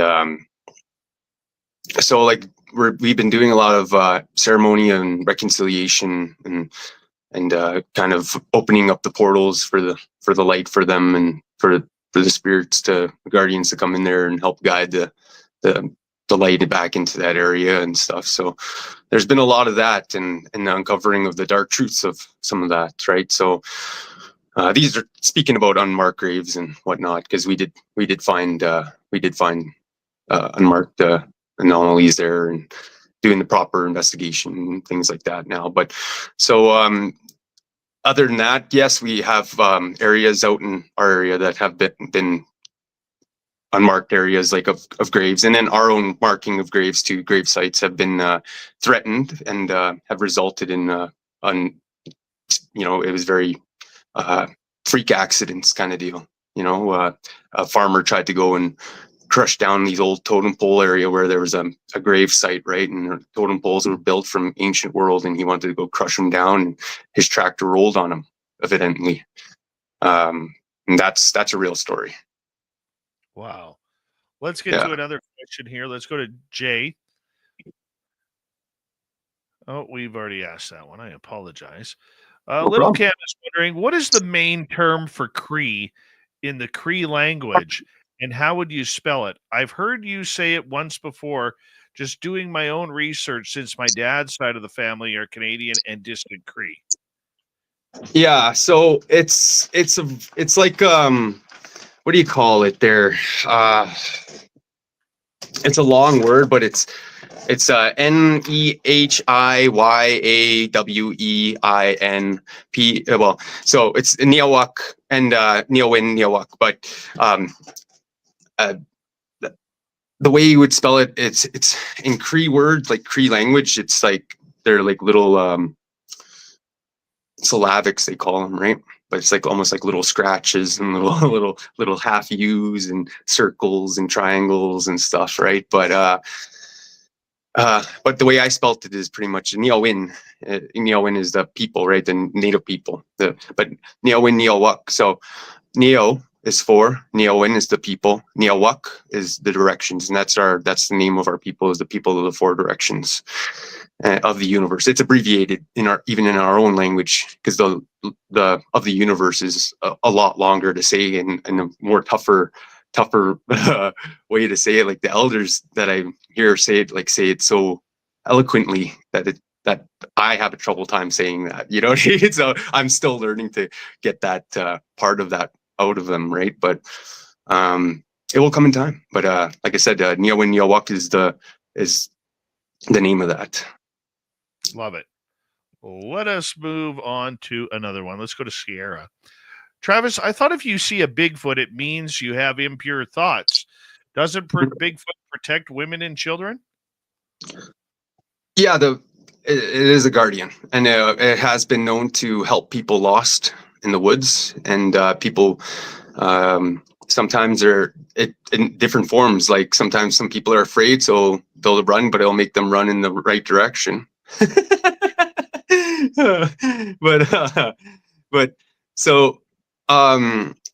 But yeah, the impure thoughts, there's certain type of forms of messages that the spirit world gives us, and sometimes those will come in different different forms. Like, so sometimes when people see the goat man, or they have the goat man following them, that's usually a bad sign. Sometimes when people see really like I said, dark apparitions or dark figures, like that's usually a dark sign. And usually for the other sign there with the Mishu Pichu, a lot of people thought the serpent was a bad sign too, but that's usually a sign to help make an offering to it, so that it can continue its energy or its work in the lands, right? Like with the spirit world and watching over us, and that's a very different form of message as it is. So let's move on to another question. Let's go to Mike. Other than food, fishing areas, did Bigfoot exchange with the elders? What knowledge did they learn and trade with Bigfoot? Bigfoot was a very knowledgeable being in it would speak telepathically, and it would teach a lot about the medicines and their origins and their connection to the universe and creator. And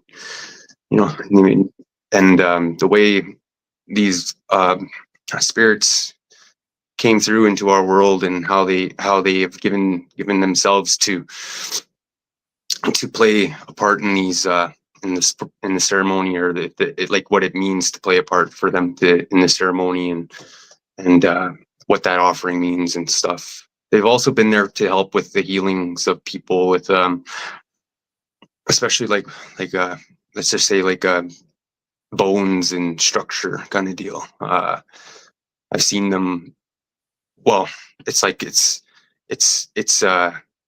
mud, it's like a crate, like a healing mud that can reform structure or bones and things. And sometimes the medicine men will use that to help heal people who are like, all right. So how I heard the story was, this man, his name was Mr. Haya, and he was the one who taught me a lot as well. And he was an elder from the east side of Canada, and he traveled over and he was teaching a lot of people. But he originally worked in the mine at a very young age, and rocks fell on him, and he broke his legs. But then when he went to the ceremony, the medicine man healed his legs and said, but now you have to live at this road and walk this road as a medicine man. You cannot live in a white man house. You have to live in a teepee and all these things, and you have to live that world. He lived it right to the end of his day. He never lived in a house, never owned a home, lived in a teepee, crossing the lands and teaching people. And he walked for the rest of his life. And even though he broke both of his legs and he was in a wheelchair, doctor said he would never walk and things. But yeah, that was like a ceremony, like a Bigfoot healing ceremony kind of deal that helped him reform his legs and make him able to walk and stuff. So oh wow, very incredible. All right, let's move on to another question here. Let's go back to Jay. Oh, we've already asked that question 3 times. It's okay. Blue Cruise is asking, do any of these cryptids, humanoids or inhumanoids, wear any form of body armor, whether mechanical or biological? Also, do any of them use a multi-story mech suit to traverse the landscape? All right.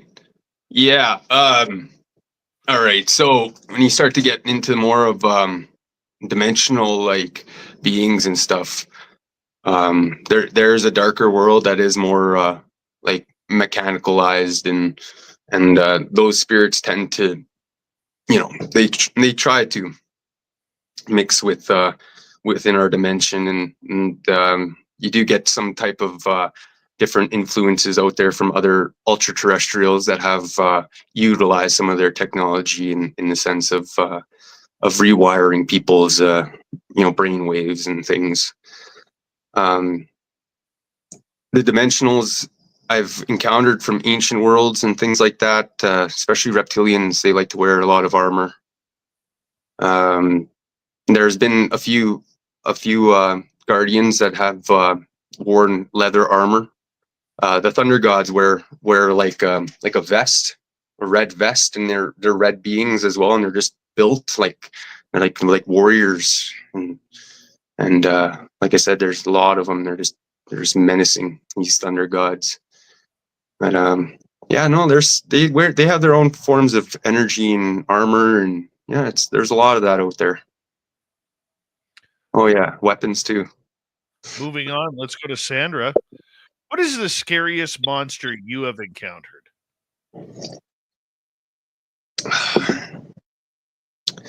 Scariest monster I've encountered. Well, aside from like the spirits and things like that, there's been like I said, a few things in the woods that have been just kind of like out of our reach, and I think they fear us more, but they they'd cause things or do things, and then they're in the area, and they're the ones that they're out of sight, so your mind tries to make up like what it could be, right? So when you don't see them, that's kind of like where it gets a little bit creepy. But usually when you can identify something, or what the spirits were right, or telling you what to expect, right? So usually I guess it's the anticipation that kind of is a little creepy in those sense. Or if you're in a building, and then you're just waiting for like, okay, when's it gonna happen? but yeah, no, it's been, other than that, it's been kind of like it's kind of, it takes you out of the moment, out of the it kind of, you take a second to re-grasp yourself, right? And kind of like, okay, so this is happening, like that's out there, or like I guess that's like the realization, the setting of it is kind of always like a little bit of a kind of makes you, gets you going again kind of deal, reminds you. But the scariest monster would have to be it was almost just like dark entities, and how they take over forms of people, and what the people can become with that and stuff. So those are usually the worst ones to deal with. Okay, let's move on here, brother. Let's go over to Desert Rat, who is asking, how often have you been prevented from speaking about them? By them, the words won't form. Well, the whole thing is like, I don't want to attract that. People do talk about them, but like I said, it creates that energy with them, and they like to it's like calling them, and so I try not to as much as I can, but there are times when I have to, just to let people, like, to inform them, right? And so I will, but I will take my time to set in motion a prayer, or to acknowledge the spirit world of my intention with that, so. All right. You've never had any of them say to you, "Hey, please don't communicate to the people. This is a private message for you." Oh yeah, no, there's things like I won't tell, like because like I said, it's preventable. It's preventing of any cataclysm, or like things like that. Like I try not to let that danger happen or out. Right. I don't want to. Yeah, I don't want to put anyone else in danger like that. Yeah, totally makes sense. Totally makes sense. All right, let's go to Cosmic Joe. What monster is best communicating with telepathy? Well, most of them are like ultra terrestrials are the best though. The star beings, Akakos. Yeah, they are very phenomenal at connecting with the mind and showing you things beyond our expanse of this universe, and showing us even possibilities, visions of the future with work that has to be completed on Earth. Like a lot of elders, when they tell me about their experience with the star beings, they'd say that they were given visions of what to do or how to help, and what type of work, like how that would seed into the world and ripple out in that effect, right? So it's kind of it's very important, these messages that are received from the ultra terrestrials and the guidance from the beings above and all around us, our ancestors, and the connection to the lands and the universe. That's really what we are here in this existence. So. No kidding. No kidding. All right, buddy. Let's go to another one here. Let's head over to where are we here? Let's go to Derek here, who's asking, Travis, do you believe most non-human intelligences are benevolent or malevolent? And what do they want with Earth?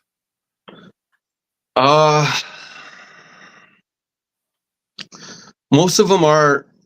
Most of the large proportion of the guardians that have surrounded us for millennia, I should say, have always been kind of they've been watching and observing, and they've been caretaking over us, and kind of like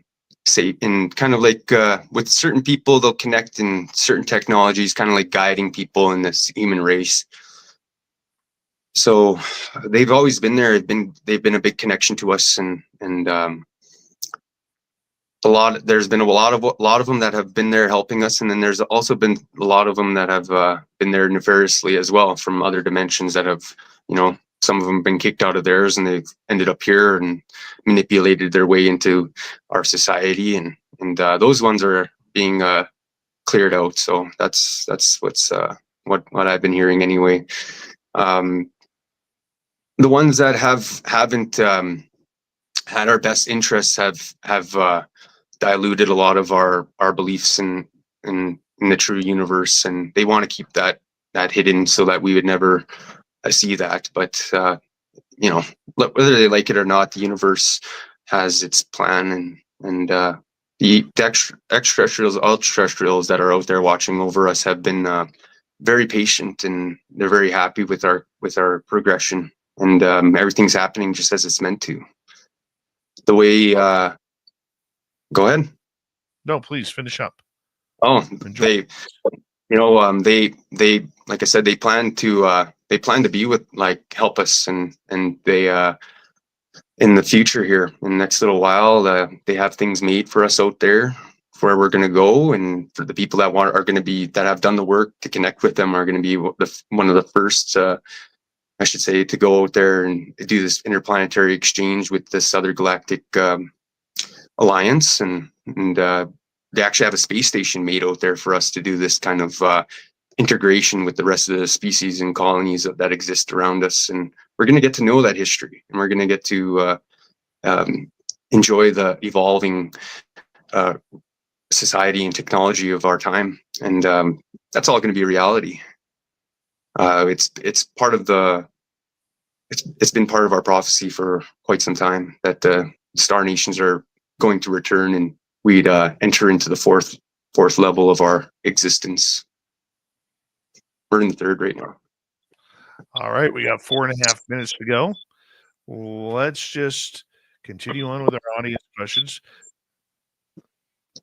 Blue Moon is asking, Travis, have you been to the Black Hills of South Dakota? Do you have a connection with the land? I do. When I'm there, I feel the heartbreak of our women ancestors.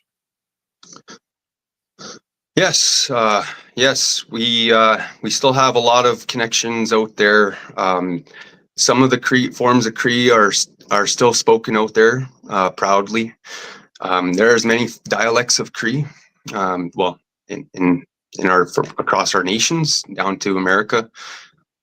We like I said, we branch off the Algonquian family, so like that's where the language kind of branches off from. Yeah, I do feel that connection, and I would actually had the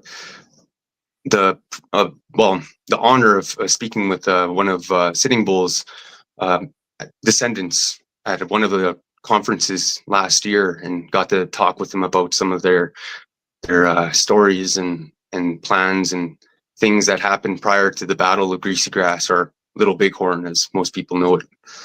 And it was quite powerful, and hearing how they conducted the ceremony to know how to do the battle and how to fight, and what really took place after, and how they survived all that. Mm-hmm. We got just under 3 minutes to go here. Let's get to maybe 1-2 more questions. And let's go to Blue Moon again. Have you ever seen a thunder being? I seen one here on the Fort Peck Reservation in Montana in 2017. It was magnanimous. Yee. That way. I was given that was part of my name, eh? Like when I was in ceremony, that's what I was given. I was given my name, Sipiku Waskatawi Win, Blue Lightning. So they had came to the ceremonies and had bestowed that name with me, and yeah, like I said, my uncle was very descriptive of the thunder beings and all the bird guardian, the thunderbird, and yeah, so it's very much real. And like I said, my description of them is like they were very muscular beings, warriors, and like I said, they had like a red vests, like red hide vests. Yeah. They carried these like massive tomahawks and hammers and things. Yeah. All right, let's see if we can squeeze one more in here. Let's go to Phineas on X. Have you ever been physically injured by an entity, spiritual or otherwise? No, but like there's been times in ceremony, like when people have been attacked, or they've had things happen to them because of their ill intention and things like that. But I never had that happen to me. But there's been cases where, like my uncle said, they couldn't do nothing. Like he was there in 1968 when, well, it was 1969 when the residential school burnt down, and he said that they were all standing out there, and there was a little girl who was picked up by her hair by a spirit in front of the burning school, and just was tossed left and right in front of the whole crowd by her hair, little Native girl, and the priests were praying and everybody was crying and freaking out, but they couldn't do nothing because like that spirit was just tossing her around left to right, dragging her on the ground. And then it let her go. And then, and then everybody was like, whoa, and, kind of deal. And then the school burnt down, right? They burnt it all right to the ground. Yeah. Wow. Travis, it is that time of the night where unfortunately we got to prepare to say goodnight to you. And it's so good to have you back on Spaced Out Radio. Your stories are incredible. Your history and legend speaking is phenomenal. And we really do appreciate you joining us. And of course, you can find Travis's books on Amazon, I believe. You totally can. Coming up next Yes. on Radio, we have Swamp Dweller, Little Timmy James in studio for the UFO Report. We'll be right back. You're listening to Spaced Out Radio with your host, Dave Scott.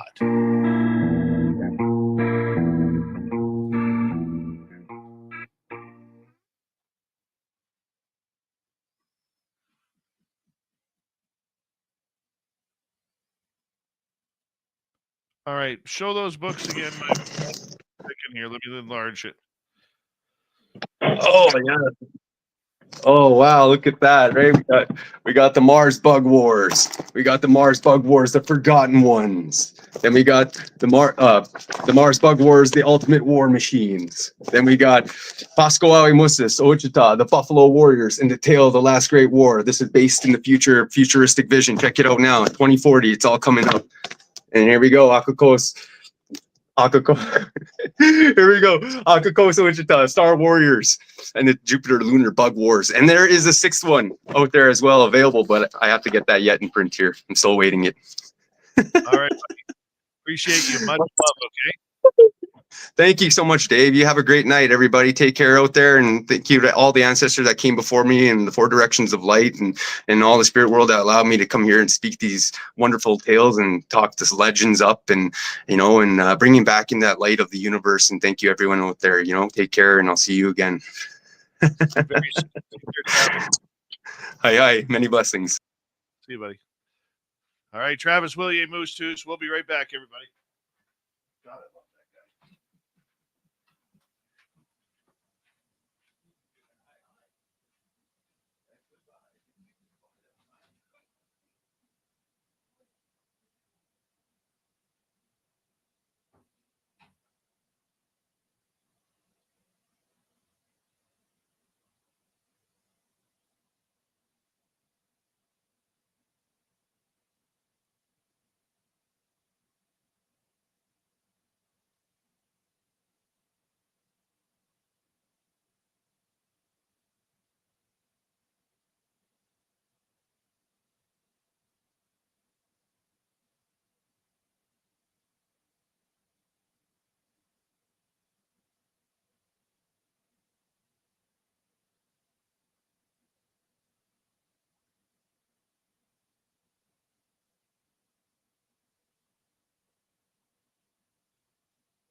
Let's see what we're up to. Hey, little Timmy James. Swamp Dwellers, 4 minutes 50, just under 5 minutes. All right. Share and share like. All right.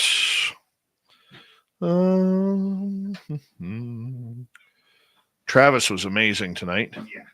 He's super cool. Absolutely amazing. Turn the microphone up. There we go. Yeah. And big thank you tonight to Kira, Frankie, Mike ×2, Fast Hemi, CSJ, and Deborah Rooney for the super chats. Always appreciate your love and support. If you're new here, don't forget to hit subscribe, ring that bell, as we are here 7 days a week. And you can shop at our Spaced Out Radio store. Why, Tim? Because we don't sell ugly swag. No, we do not have ugly swag. No ugly swag whatsoever. Here we go. Third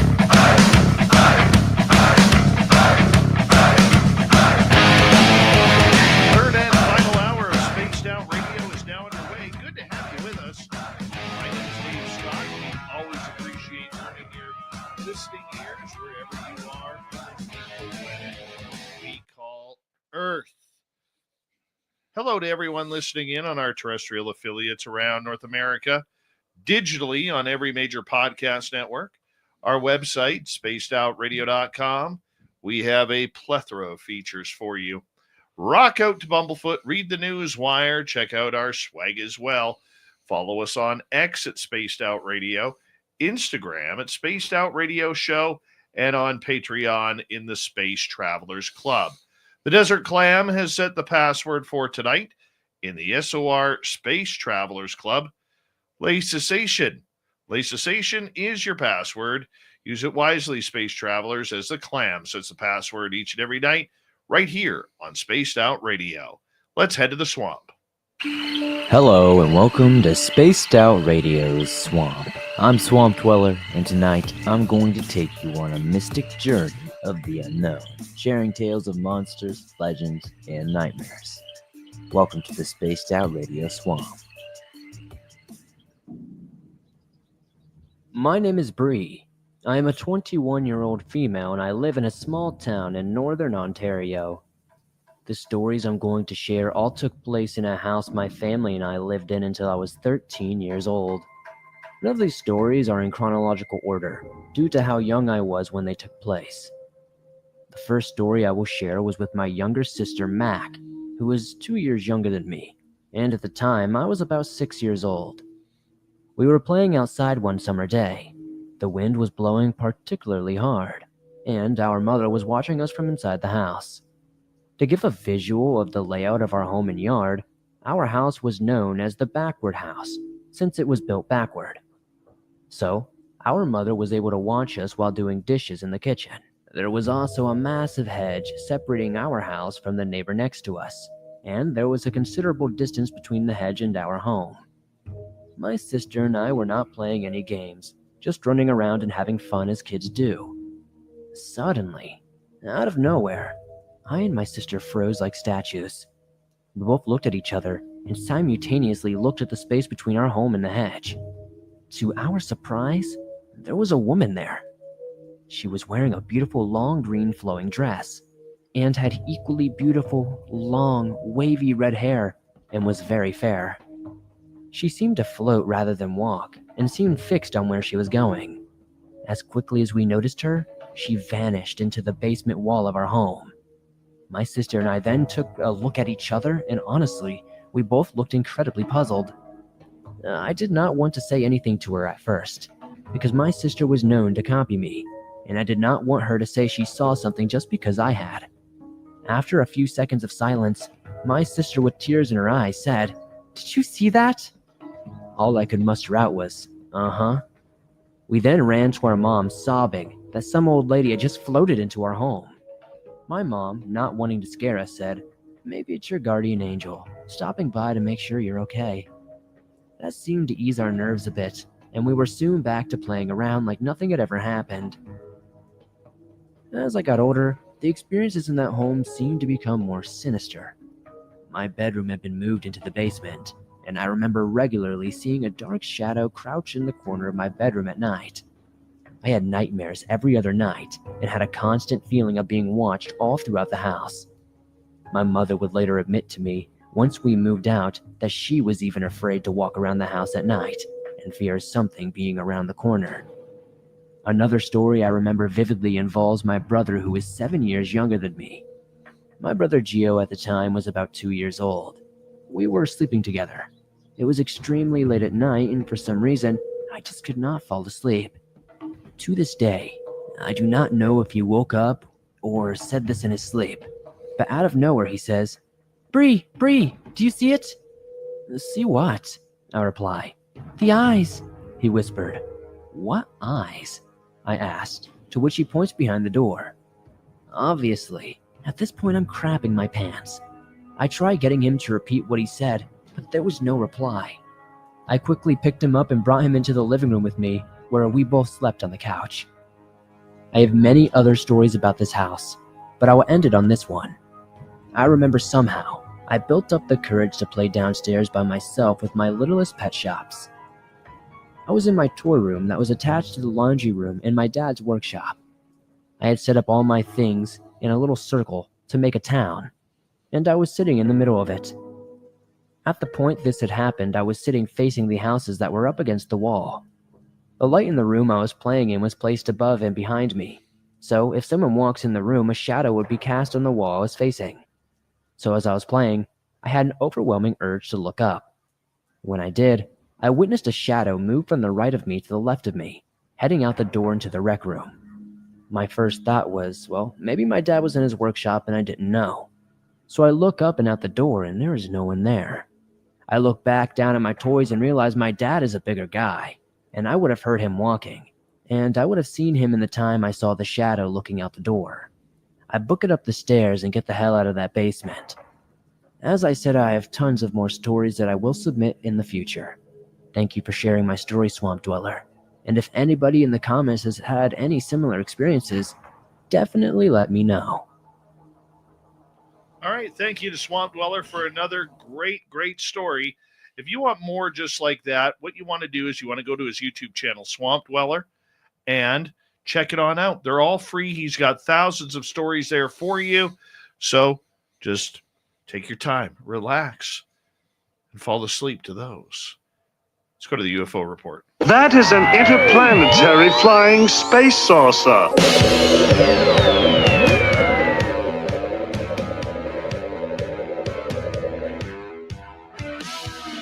You have made me very angry. Very angry indeed. All right, we bring in little Timmy James once again for the UFO report. Tim, thank you for being here. How you doing? I'm doing good. And you? Doing good. Excellent. Doing good, man. Trying Excellent. to stay warm. It's nice and chilly out here at SOR HQ. Yeah, but the SOR studios are toasty tonight. It's beautiful. The furnace is working overtime for about the next week and a half. I think so. Yes, I think so. I am And going to love my gas bill after this. oh, I know. I'm thinking the same thing, but oh well. Well, you know what? You got to, just because you have to save up an extra mortgage payment for the winters here up here in Canada, that's okay. We pay the price. Mm-hmm. Well, I saw some of our American listeners griping that it was 55 degrees Fahrenheit. Yep. I'm thinking that's t-shirt weather. oh man. That is such t-shirt weather. Yeah, it is. It is. That for us it is anyway. I mean, even going outside in this, it's like it's cold, but you can still get away with it. You know what's funny is as you become acclimated with the temperatures dropping, where all of a sudden you could be at like, well, I'll use Fahrenheit because most of our listeners are in the US, but say freezing temperatures. Yeah. It's like a heat wave. I know. It's like a complete heat wave. Uh-huh. And you're like stripping everything off because it's like, oh my goodness. But I mean, put it this way, it is so cold up here Tim's going to work today at his Oh, daytime yeah. job, Mm. and his windshield shatters just because it's cold. Yep. Yeah, just had the heat in the truck going, and I'm cruising along like every day, and then I heard this snap and just went right across the whole window. I was like, didn't even take a rock, which is not uncommon up here anyway. But I was like, oh, come on. Well, Yeah, there's a nice deductible right there. yeah, and I'm not doing it this time. I'm No. tired of replacing windshields, man. No. That is very true. What is the temperature outside studio? I don't know. Let's take a quick peek here. Okay. Yeah, it's minus 23 Celsius, which would be about -9 Fahrenheit. Yeah. -10 Fahrenheit. It's holding steady. Somewhere around there. You know, B.A. Baracus in our chat room, by the way, rubbing it in that the air conditioning is on at his home in coastal Texas. Oh. Poor guy. I've never been to a location where you put the air conditioning on in February. No, I can't say Never. that I have either. Never been there. April, yes. Yeah. You know, October, yes. Mm-hmm. Okay, but never February. No. Don't know what that's like. That's absurd. It is absurd. It totally is. All right, what do you got for us tonight? Drips and drabs, bits and bobs, and little bits of everything. I think the big story today, though, besides politics, was the FBI. So, yeah, there was a bunch of stuff going on there. And as soon as my computer lets me open it up, we will get on with it. Yeah, it was pretty interesting. And my tablet's acting stupid. So I'm just going to get back into that. There we go. All right. Sorry about that. So FBI agents who investigate UFOs are worried they could be pushed out in a possible purge. So this is all new, and it was kind of a one of those X-Files kind of thing. So FBI agents who are part of a secretive group investigating this the surge of unidentified anomalous phenomenon, what the government used to refer to as UFOs, are worried that they could lose their jobs in a possible FBI purge targeting officials who worked on January 6 cases, according to four familiar with the matter. Some of the FBI agents who worked in the group also worked on January 6 cases, according to these people. All agents across the Bureau have been ordered to fill out questionnaires about their work on the Capitol attack. There are worries that the move could lead to a Trump-ordered purge at the agency, said these unknown or unidentified people, some of whom were granted anonymity to discuss personal matters. I've spoken to several agents from the UAP working group who are afraid of losing their role and the investigation getting unintentionally compromised, said Ryan Graves, executive director of Americans for Safe Aerospace and a former Navy pilot. I am concerned that the FBI's UAP working group could be affected by transition changes, and these leaders might not be aware of the incredible work these agents are doing and how their investigation could be empowered as part of a formalized intergovernmental effort. Didn't even know there was an FBI UAP working group at all. So the existence of the FBI's informal working group on the issue has not been disclosed publicly before. That's probably why I didn't know about it. So Graves and three other people familiar with the group said it consists of a national program manager and more than a dozen employees across the country who spend much of their time tracking down UAPs.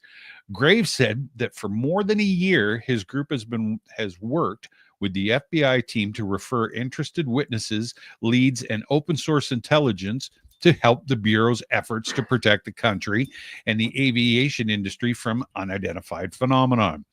He said the agents have interviewed interested witnesses and plus up these reports with classified information.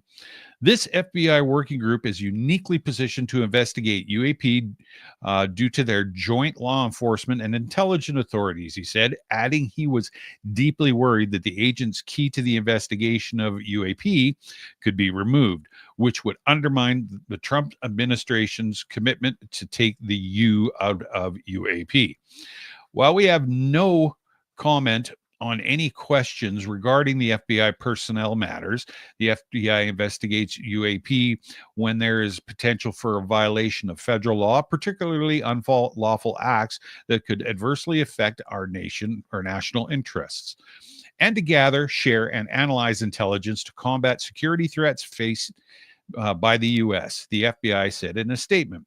The Pentagon had a similar effort called the Advanced Aerospace Threat Identification Program, whose disclosure in 2017 sent shockwaves throughout Washington and around the country.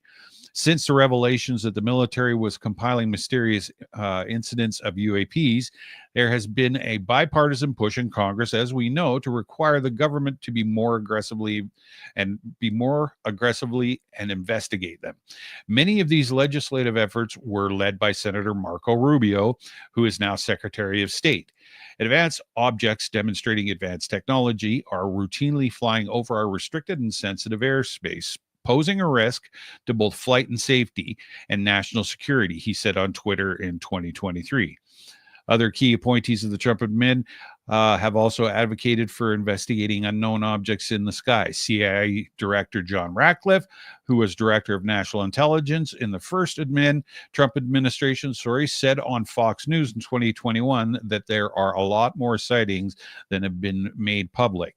He said there are objects that have been seen by Navy or Air Force pilots or in satellite imagery that engage in actions that are difficult to explain, movements that are hard to replicate, that we don't have the technology for, or traveling at speeds that exceed the sound barrier without a sonic boom. So it's in our system. It's either our adversaries having things with capabilities that we aren't aware of, or that we can't explain, or it's otherworldly, he said. Kason Best, a former Army Special Forces intelligence officer, who said in an interview that he had spoken to members of the FBI working group after witnessing a UFO in Colorado, said it would be obviously detrimental to its UAP investigation if those agents were fired. The FBI is one component of the government that is starting to realize what other functions in the government have already known for a long time and have been participating in, he said. And if FBI agents are the mechanism to bring that under a legal umbrella, I think they're doing unbelievably critical work. Sure. Okay, let's first off take January 6th right out of it, Yeah. because we're not a political show, Nope. so we're going to take that right out on the big debate of what happened on that day. Okay, but let's also take a look at something that we need to chat about here. Mm-hmm. The FBI admitting they have a weird desk. Yeah. We all know they did, because you hear the rumors and the stories flying around, the you didn't hear it from me type of conversations that many of us have. You've had them, I've had them. Okay, it's something that happens in our field. Right. But until it actually comes out publicly with these higher ups talking about the fact that because of the events that these investigators who are now working the UFO cases might get kicked out and lose their jobs because of what happened, I think there's follow-up to that. John Radcliffe needs to be asked some questions. He won't, because the mainstream media will only talk about Jan 6. Yes. They will not talk about anything to do with the fact that a big lead was given. Right. And the fact that the FBI finally admitted that they have a weird desk. Mm-hmm. So why does the FBI have a weird desk? I have no idea. I would like to know. Yeah. Okay. I would like to know, like we know the CIA has. Mm-hmm. We know that the many other of the Pentagon alphabet agencies do as well. Right. But I'd like to know why. It would make it very interesting to figure that out. So, I mean, it's right out of the X-Files, man. Denial until it actually, has to come out.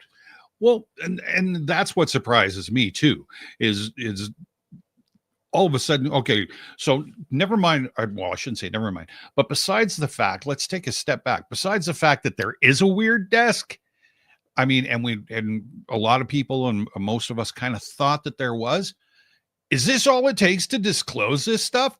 All you got to do is threaten like large departments with, purging and reorganization, and all of a sudden it's like, hey, you can't do that because yeah, what'll happen to the aliens we got in the basement in the tank, right? Like it just popped out because you might be losing your job. I mean, I get the importance of it, but that's all it took. That's what kind of blows my mind. I'd still be thinking that'd be behind a closed door conversation and say, hey, look, you can't do this because, but instead we're just going to go, okay, you can't do this because we got a bunch of stuff and we've been doing this for years and you're going to blow everything out of the water.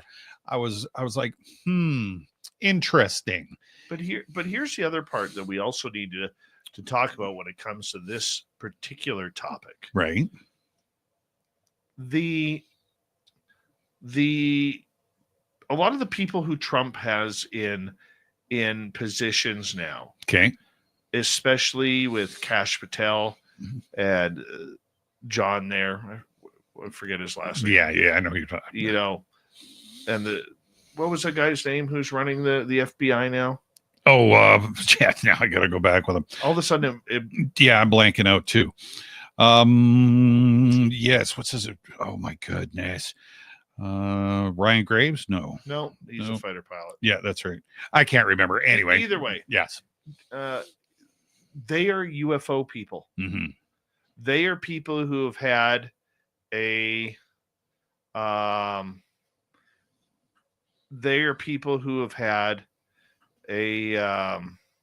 real disconnect. Right. Or not a disconnect, a connection, pardon me, with the UFO world. Okay. Yeah. They are really into this subject. They want to know what's going on. So I don't know if that's going to help bring out more. Yeah. I don't know. Yeah, yeah, exactly. Good point. Yeah, just open the floodgates. Well, I don't think it's going to open the floodgates because that's lack of a disclosure. John Ratcliffe. Thank you. Thank you, John Ratcliffe. Okay, I don't see it opening up the floodgates, but I do see that opening up other avenues that are going to be important. We know the UFO subject. The majority of people that have been put in charge have all expressed publicly about UFOs. Okay. Marco Rubio has. Tulsi Gabbard has, if she gets selected. Yeah. Ratcliffe has. Patel has. Okay. The majority of them have. So it's going to be interesting to see how this all plays out. And the fact that Kash Patel is now head of the FBI or the CIA, whatever he is. Yeah. Okay. DNI, one of them alphabet agencies. I get so confused these days. Yeah, I know. All right. I think that we're going to see some of this very interesting topics come forward and maybe more positive outcomes for UFOs and what is truly in the sky that we are looking for. Yeah. That's what it comes down to me. And you're right. And those doors are going to open up because, I mean, you open one door, it's leading into another room. And this is just a snowball effect. And yeah, like you said, it's not going to be the floodgates opening, but each door that opens, in that room, you're going to go to another room and there's going to be somebody else or some other room that's got something on. When we continue on to James has the UFO report with us. We'll be right back. This is Spaced Out Radio. Your host, Dave Scott.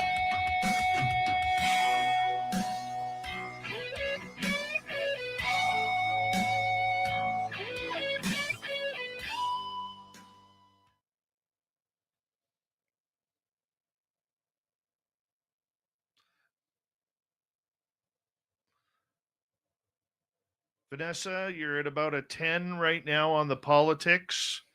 I need you back down to about a 3 or 4, please. I got to start erasing comments. I have no choice. And no, I'm not picking on you. Okay. But we're not doing politics in the chat room. That's what other chat rooms are for.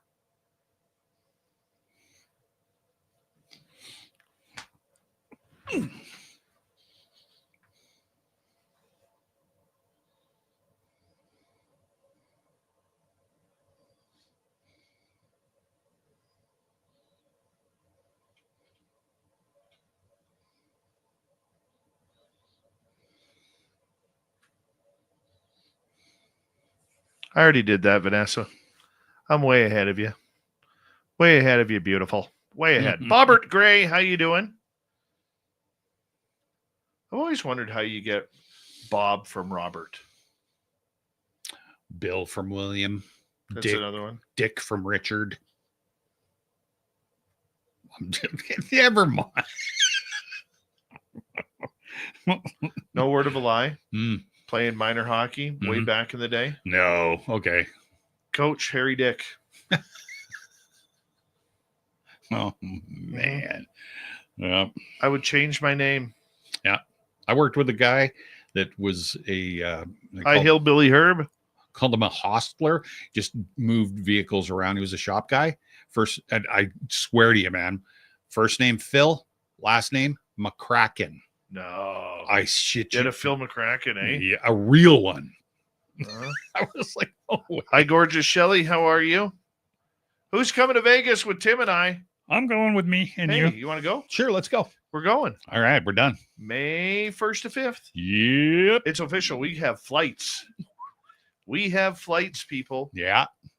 Uh-huh. Damn straight. Damn Dave, Skippy. Yeah, Dave gets window. Merle is there. Yeah, I got the window seats. You're damn right. I got the window seats. Yeah, I'm going to be sitting in the middle seat. I'm sure of it. Mhm. I did book you for the middle seat. That's okay. I've flown so much better. It just doesn't matter I did anymore. book you. Frost Kitten says she's coming to Vegas. Yeah. Look at this. Here, we're going to put it up right there. There it is. She goes, I'm coming to Vegas. Nice. Uh-huh. Yep. All I know is that you remember that scene in Billy Madison where you start seeing penguins? If the penguins come out, Yeah. that's when you've had too much. Yeah. That's all I'm going to say. Uh-huh. Yeah. Yes, Shelley. Vegas in May 1st to 5th. Yeah, it's all about pacing We're going. yourself. There's no radio show. No. There is no get-togethers, no special guests coming. It is whoever wants to go can go. And we'll all go get SOR tattoos. And just so you know, Merle is going to be there. Merle. Jim Goodall's coming. Mm-hmm. Sweet Robbie G is coming. Yep. And he has promised a red chest hair for everybody who comes. What a nice guy. Very nice guy. I love Rob. Let's see here. Who else is coming?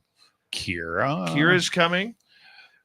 Lee Strauss. Yeah, Jackie. Ane is coming. Is Terry coming? I don't know. I think Sweet Terry Hall might. Mm-hmm. Nicole Sackett. Maybe Nicole Sackett. We're trying to convince her to come. Come on, Nicole. Who else is coming? Oh my goodness. Just whoever shows up. Yeah. Random Gee is going to be there. No. How come Chris Teen isn't coming? I thought you probably because it's not Las Vegas. Yeah. Oh, Nicole Sackett is like, maybe. No, come on. Oh, we're gonna convince her to come. I'm gonna work her hard. Yeah. Gonna work her hard. Please, Nicole. Jessica Jones may come. Okay. I'm hoping. She's fun. Played Koala. How you doing? Mothman coming? Tim Mothman and his goatee will be there. Yeah, Christine. And for every listener that shows up, Tim Mothman will allow one gentle beard tug Yeah.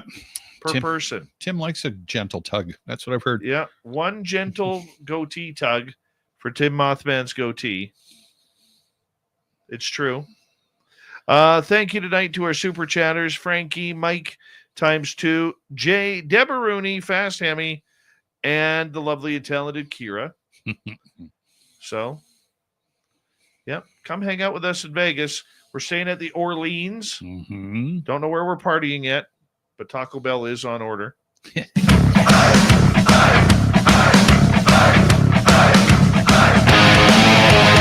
I love about Vegas as we're going back. Will and Dave party. It's not the limelight, it's not the shows or anything. It's that they got that giant Taco Bell right on Las Vegas Boulevard. Because I'm going to tell you right now, I'm a little upset that the last time I was there, I didn't buy a t-shirt. I did not buy a t-shirt.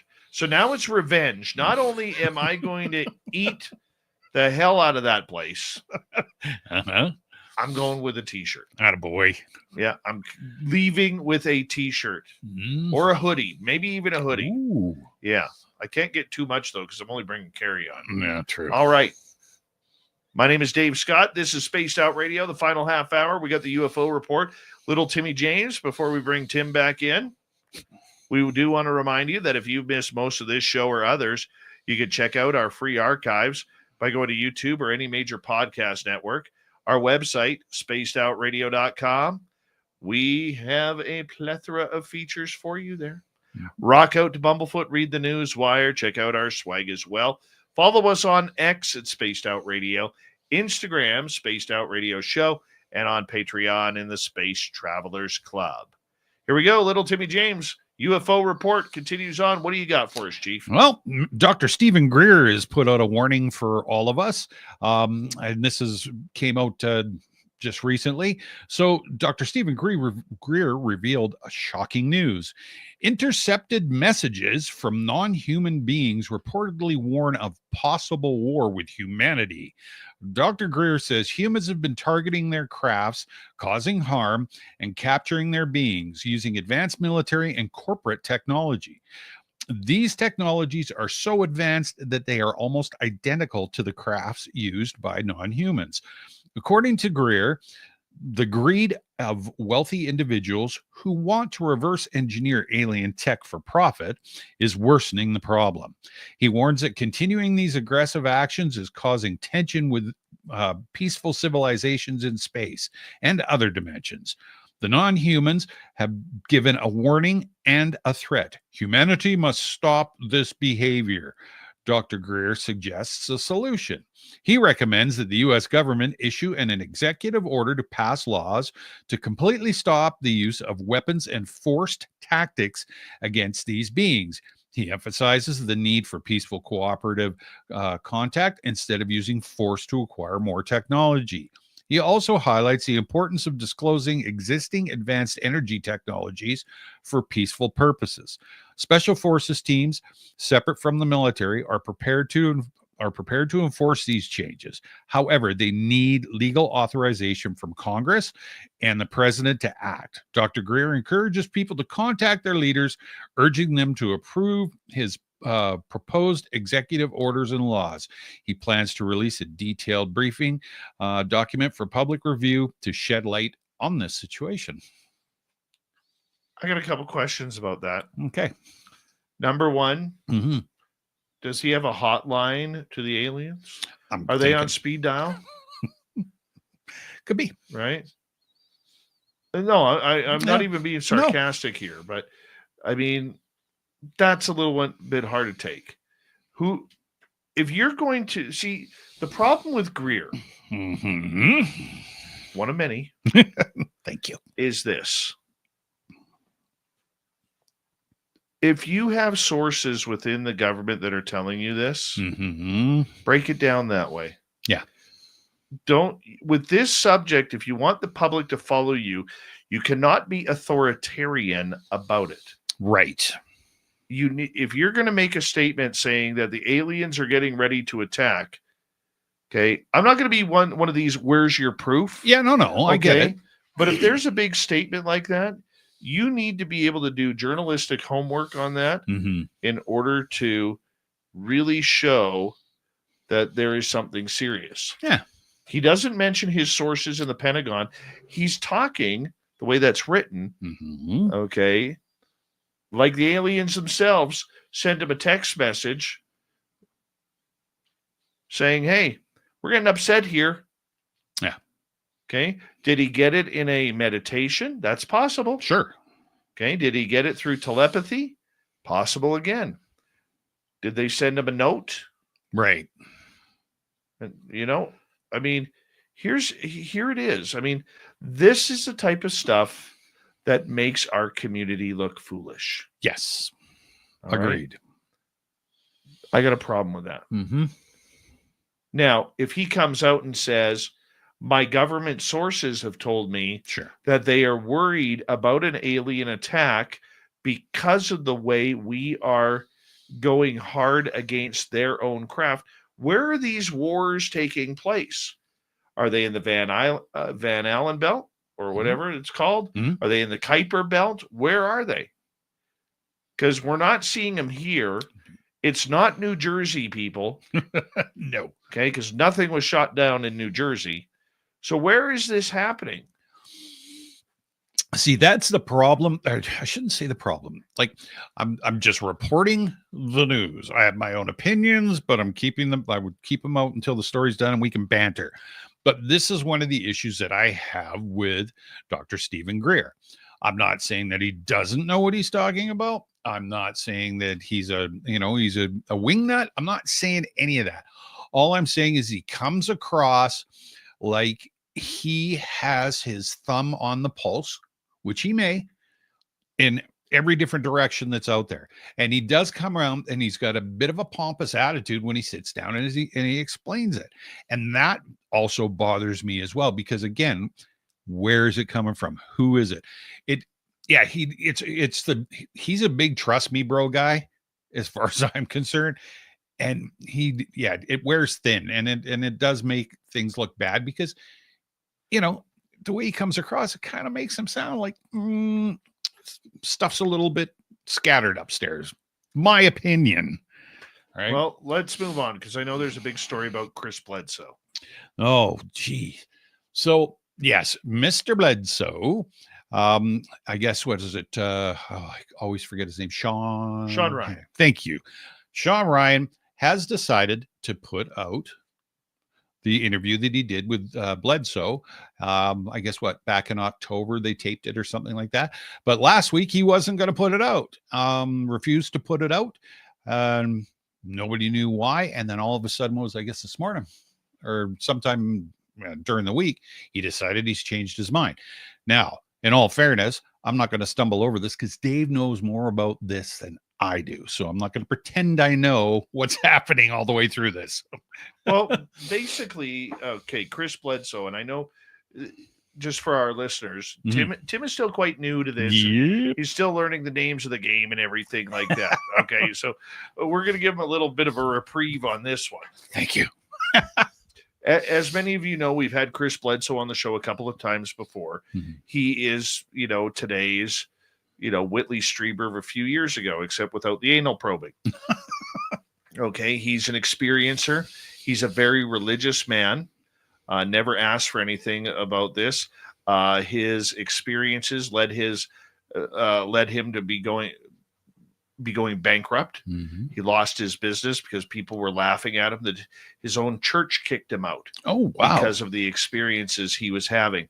But still a very, very God-fearing, good, humble man.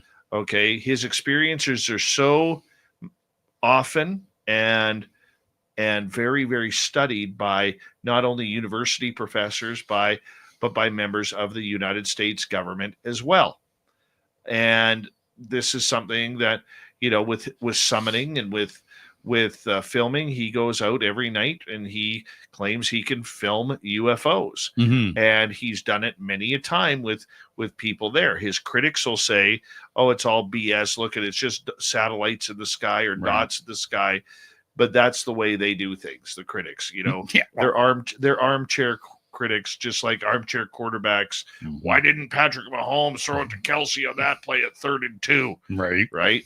I mean, that's just the way the critics are. Mm-hmm. But that being said,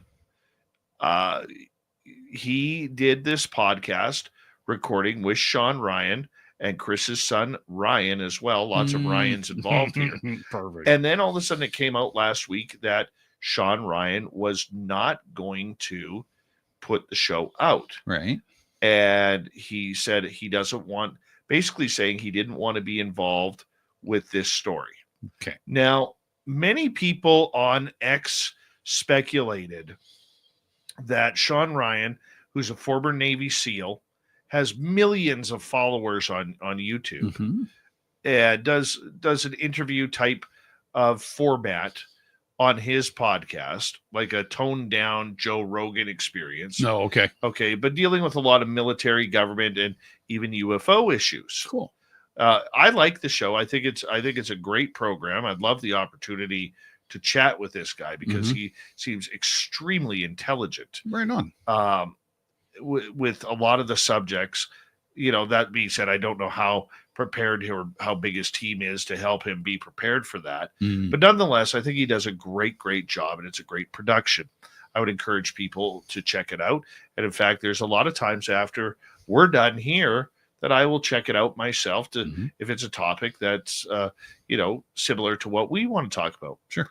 But the one thing that Sean Ryan is a very Christian believing man, God-fearing man as well. Right. So the rumor was, according to Ryan Bledsoe, Chris's son, that there was a conflict between beliefs. Okay. Okay. And that conflict had to do with what aliens were and what they're all about. Chris tends to believe that they are angels. Right. Okay. And that they are from God themselves. Whereas a lot of Christian people believe anything that comes from the sky could be demonic. Right. Okay. You know, I'm not saying that's Sean Ryan's opinion, but there was something about the interview that didn't sit well with Sean. And so after a lot of questions, and I'm not going to say harassment because I don't think it was harassment, but a lot of people say, dude, what are you doing here? Like, literally, Chris Bledsoe is one of the nicest people you could ever meet. Right. Very humble man. And I've got to meet him in person. Oh, right on. He's a great guy. And give you an example of the kind of guy he is.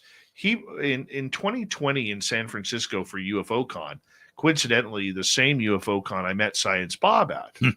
Okay. Chris told me that he would make some time for me. Okay. And he failed to make that time because he's getting pulled in a bunch of different directions. But at 1:30 in the morning, I see him in the lobby of the hotel. Him and his wife, a couple other people were there. And you know what? He said, Dave, I got time for you right now. Would you like to chat? Oh, wow. Yeah. And we just spoke about everything. It wasn't just specifically about UFOs or whatever. Right on. We just spoke. And I found him to be a very nice guy. So anyways, getting back on topic here, as I kind of took a tangent there. This episode was not going to air. A lot of people within the UFO community were like, why aren't you airing it? Right. Like, this isn't cool, man. You fly the guy out there, you do the interview, you say you're going to run it, you say you're going to edit it for time and everything like that. And now you say you're not going to run it. Well, I guess Sean Ryan was paying attention, and they now have decided to run the interview in length, uncensored, okay, about everything that was coming out. And good on them for doing that. Yeah. I think that that's the right choice to be running that interview. Now, everybody has an interview or two in this field that you just decide, I'm not running this. Yeah. Okay. Or for whatever the reason, maybe it's out of date. Mhm. Maybe it's a little too controversial. Maybe it's too political. Maybe,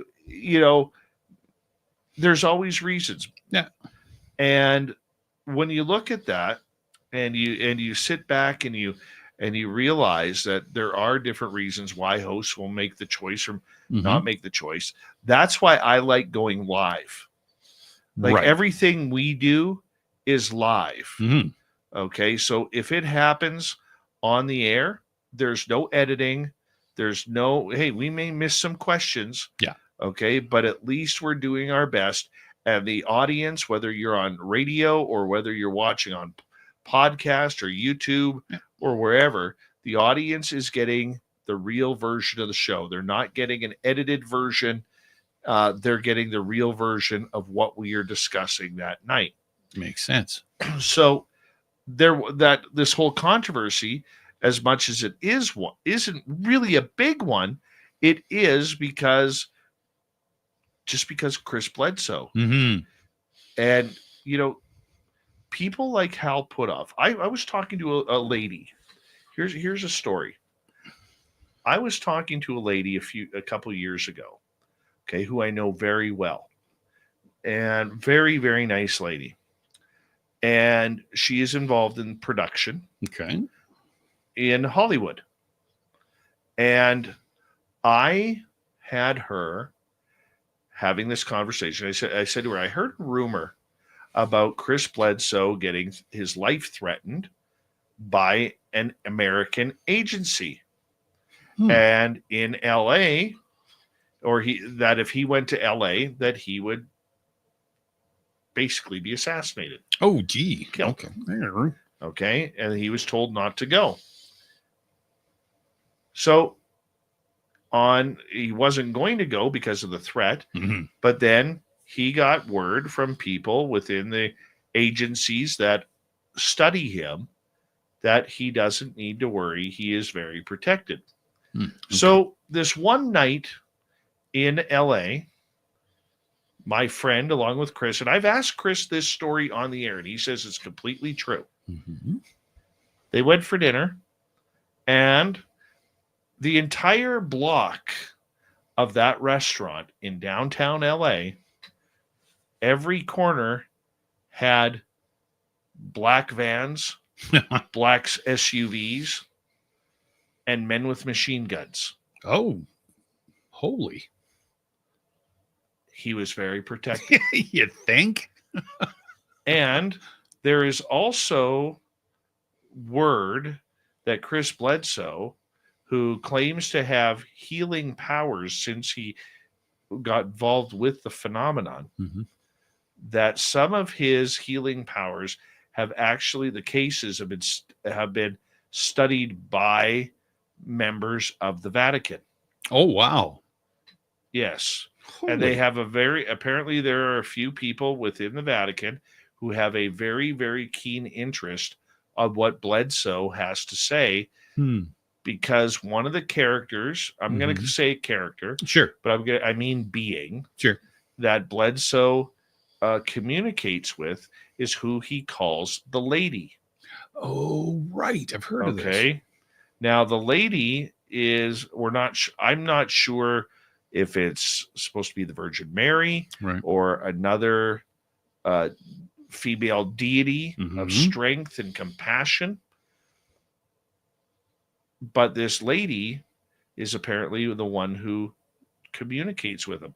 And because people at the Vatican know exactly who the lady is, they have a keen interest, because apparently there are very few people on this planet who have claimed to communicate with the lady.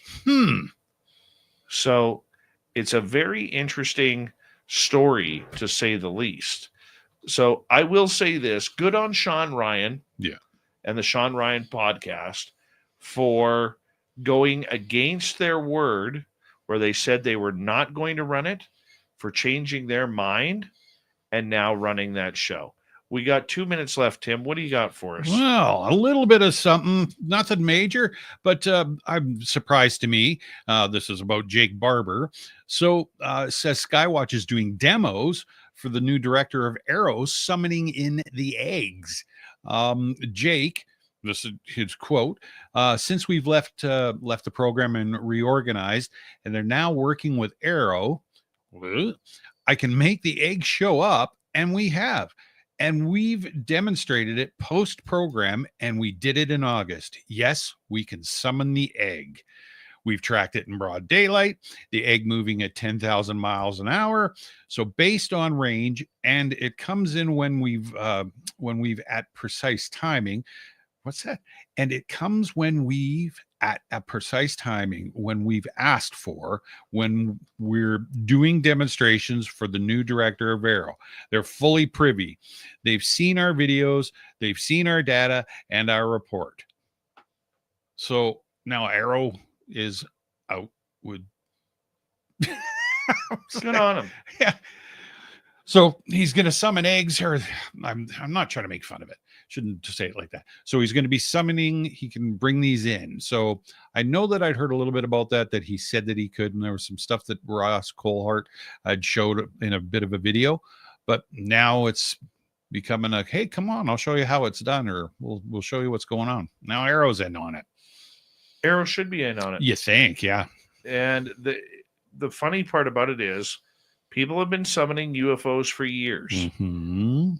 Why this is a shock to so many people, I don't know. No. But all of a sudden, because a former member of the military There we go. can summon UFOs, now the UApologists are like, wow, we could summon UFOs. Even though there's been people for decades claiming to have this power. Yeah.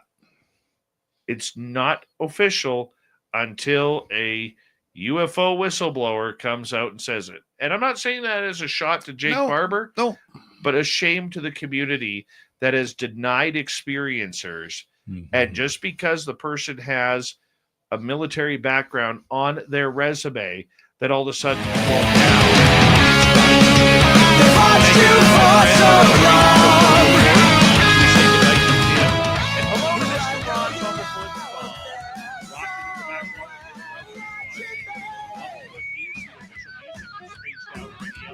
rocking us in and out of every single show. It's your home. Up with the guitar, God himself. Special thanks to everybody listening in at work, at home, in your car, wherever you may be. Thank you to everyone in our chat rooms tonight. YouTube, Twitch, LD, Facebook, Spreaker, LinkedIn, Space Travelers Club, and on X. I know you're out there somewhere. Remember, this show is copyrighted by Sound Radio, SOR Media Ventures Limited. Thank you so much for sharing with us. Because together, my friends, we're watching. We need a favor. We need you. Expose you. I know you're out there somewhere watching me. Yes, the Woo Train has docked for the night. But soon, my friends, we shall ride again. Seats are always available, and your tickets never expire. And if you want to bring a friend, yeah, we got problems. Good night, everybody.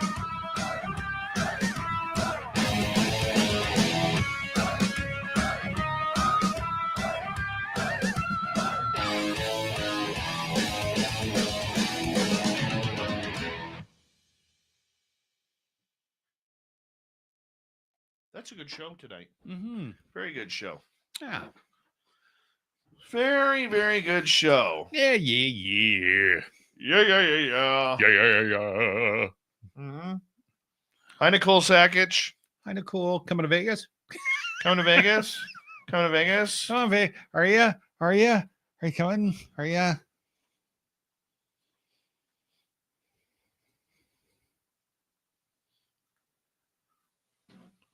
Hold on. No. Made a rookie mistake here again. Oh, Oh, no. Hold on. Hold no. on. I don't think so. Okay, good. I don't think so this time.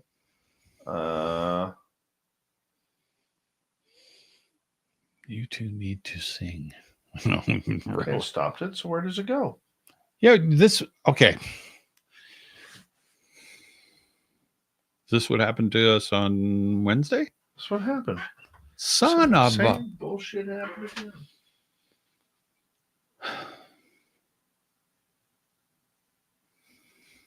I hit stop. It should be there right. because it's recorded, Yeah. but it's not here. Oh, damn.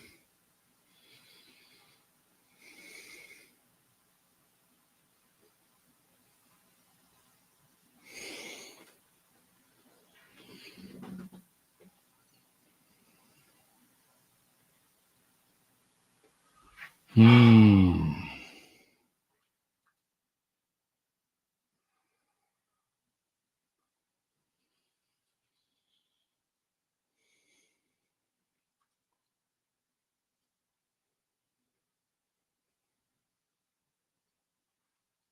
Not there. What did Rob dug it out last? No, we can't. We can't do what Rob did last time. Oh, I see. Okay. Yeah, because the audio on YouTube it's bled in. Right. Oh, You yeah. can't Okay. use that. Son of a.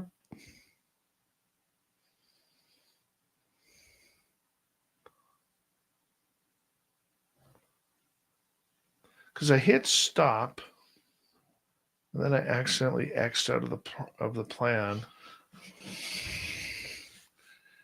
It should be in here.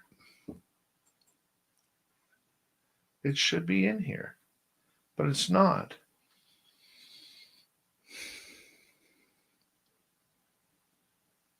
Yeah, that seems very strange that a program it wouldn't just save it even if you accidentally closed it. That is the dumbest freaking thing. Mm-hmm. Oh well.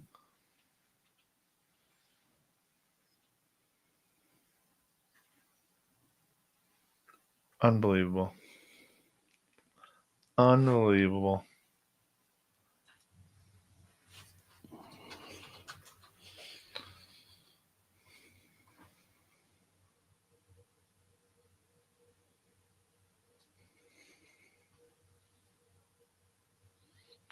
That pisses me off so bad.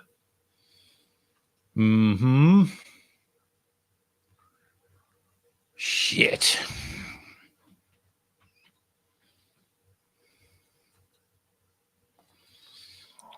Now, stupid question. Mm-hmm.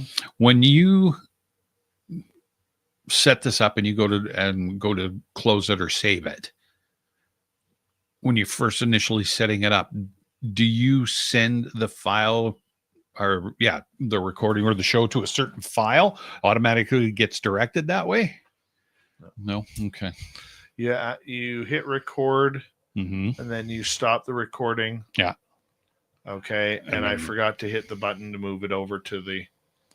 That's even stupid, or not No, you being stupid. It's a dumb setup. Yeah. It's a completely dumb setup, but oh my gosh. Well, is what it is. Is what it is. Sucks, but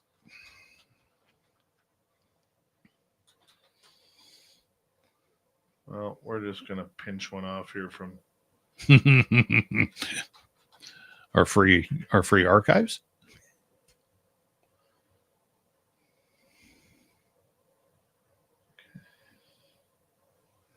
There's that one. But where are they?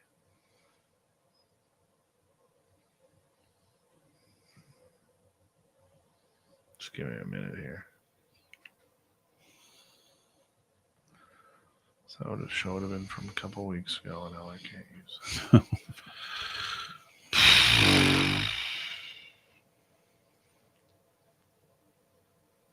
I am so mad right now. Yeah. So very, very mad. I can tell. It's very uncomfortable in here.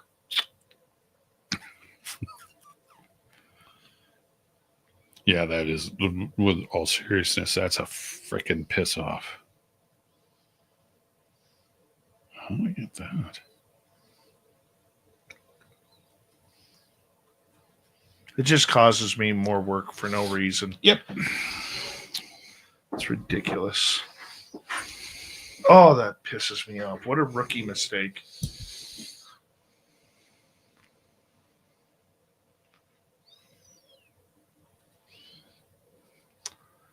Good part about it is, and what's no, it's not even going to go to our podcast. It's not going to be distributed. The only copy we have is on YouTube and Twitch. And what's the program that you have that it was on? I want to just see something.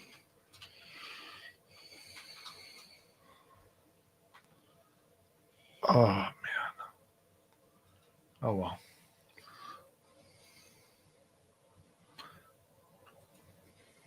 It's all right. Mm.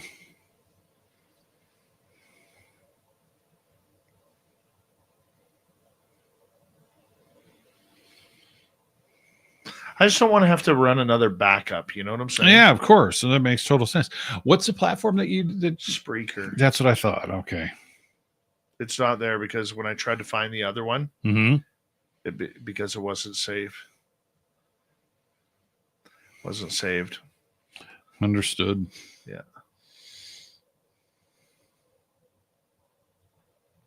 Oh, well. Oh. Oh, so good. Don't care about that.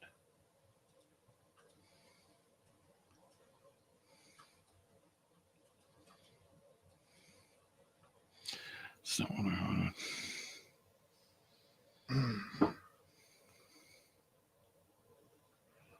Oh, well. Yep. Time to get to work. Time to get to work.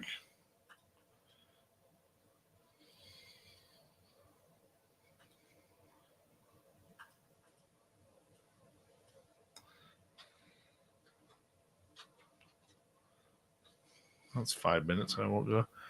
Just running no, how to go with Bigfoot. I'm gonna make you sign a medical waiver. Yeah. Oh, that's funny. I can't wait to get in the forest, dude. No kidding. Yeah, I agree. Wonder how much snow is out there. Whereabouts? Where? At our one site. Probably double here. I don't think it's like 2, 3, 4 feet. No, but at least 2, a foot and a half. Yeah, and probably nobody's even been up that way. I would suspect, like besides the main drag, but I went up there once a couple of years ago, just past the first gravel pit. Yeah, where everybody used to ride their ATVs. Yeah, and we hit a we were this giant jacked up like 6-inch lift 4x4. Couldn't go. There was so much snow on the road, and they weren't even logging up there, so they weren't keeping it clean. Yeah, exactly. You know, couldn't even get up there. Yeah, no, I even went up to Snag. We were going up ice fishing, and it had snowed for like on and off for the week before. I was like, no problem. Had the truck, had a 2-inch lift in it, nothing major, nice big. Yeah. Boy, there are some spots up in there. And it's funny because you don't realize how much snow is up in there compared to just around our place. You think, oh, it's half hour, 45-minute drive. Holy, I was pushing snow with the 2-inch lift in the truck and the big mutters on it and stuff. I was pushing snow with the front bumper. Really? And the truck was just doing that float. The missus is going, are we almost there? I can hardly wait to go fishing. I'm like, I don't know if we're going to make it. We made it. You're lucky. There's a couple of sharp turns on that road. It's brutal. Literally, this is the type of road where you go around a corner and you never know what animal is going to be there. That's right. We came around that corner, one of those corners one day. Mm-hmm. A little bit of straightaway before another curve. Yeah. And Phil says, stop. So I stopped the vehicle. He gets out. There is a moose carcass. All that's left is the spine and the spine and the hip bones. Yeah. Everything else is gone. Yeah. And you see hair, fur splayed everywhere. Yep. Right? And we're thinking, okay, that's got to be a wolf pack. Yep. Oh, yeah. Got to be a wolf pack. For sure. Well, we're up east of Prince George and actually, it was the first time we were scouting for the hunting spot that we used to go to. So it was May, something like that, May, June. And we were up in the middle of nowhere and going down, and it was main logging road. And I think we were probably about 21, 22 kilometers off the highway. And I got hit by a logging truck, big cow, moose, and same thing, just torn apart, right? The fur up the side of the embankment. I was like, oh geez, that truck hit her hard. Well, and then the animals got into it after, obviously, but yeah, it's a free meal. Mm-hmm. Yep. Totally free meal. Yeah, nothing worse than hearing that pointy stick go off in the distance, and you've just been down that way, and somebody else, and you hear that boom. You're like, dang. So you roll back there, maybe later on in the afternoon and stuff, and there's all the ravens flying around. It's like, yeah, always look for the ravens. Yep. Always look for the ravens. Yeah. You never know. You never know. The ravens are a sign that you might as well go someplace else. Oh, no kidding. And they'll find you anywhere. I've been sitting in the middle of like nowhere, underneath a tree, looking into a swamp, like what I consider nowhere. The animals were, and then you'll hear that. They're up in the air, and you're like, okay, I'm just sitting still. Those son of a guns will fly out, and I don't know how they do it. And hey, there's somebody sitting underneath that tree. I mean, obviously it's their territory, but it just blows my mind how they. It's like, really, man. But I mean, it's like you watch these fishing trawlers. They're like 500 miles off the coast, and they are being, absolutely raided by seagulls. Yeah. How in the hell? I mean, obviously, over time, the seagull knows what the ship does. Yeah. Plus the smell or whatever. Yeah. But it amazes me. Yeah. Oh, was it that Deadliest Cat show? Yeah. Like out in the middle of the Bering Sea, like, and here he is 200 miles off of the coast. And you're right. They're all over the place out there. It's like, how the heck? And where the hell are they landing to sleep? On the water, I guess. Are they literally? I mean, you see the waves. They're like, 17-foot waves coming crashing on this boat. And the seagulls. Right? Exactly. Right? It's like a bunch of faps at the bingo hall. Right? Get your little trolls out. Right? How many of those lucky trolls Fap has when he sets up the bingo dabbers? Oh. He's probably a 20-sheet guy, too. Oh, he's a 20-sheet. Oh, no. I think he's advanced to the computer ones. Oh. So he's just like... Oh. Yeah. No stopping at the loony store? With his Marlboro hanging out. Smoking it this way? No, I wouldn't say that for him, but I would say it's probably... There you go. Probably close. Oh man. Good old Marlboro Reds. Just wait till it pops up. Yeah. He's got his snakeskin cowboy boots on. Bon Jovi's wrap sunglasses. Oh yeah, there's a bandana around his leg somewhere. Oh. Major Lee, how you doing? Oh, Oh yeah. Got that black and white zebra striped T-shirt. Uh-huh. Uh-oh. Fap's the kind of guy who goes up to a lady at the bar and says, "See these glasses? Got them in '86.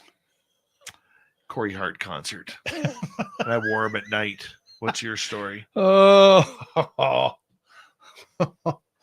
Oh my God. Uh-huh. You can't make that stuff up. Definitely It not. happened. If he was a pro wrestler, he'd probably come into the ring with "Come on, Eileen." Oh yeah.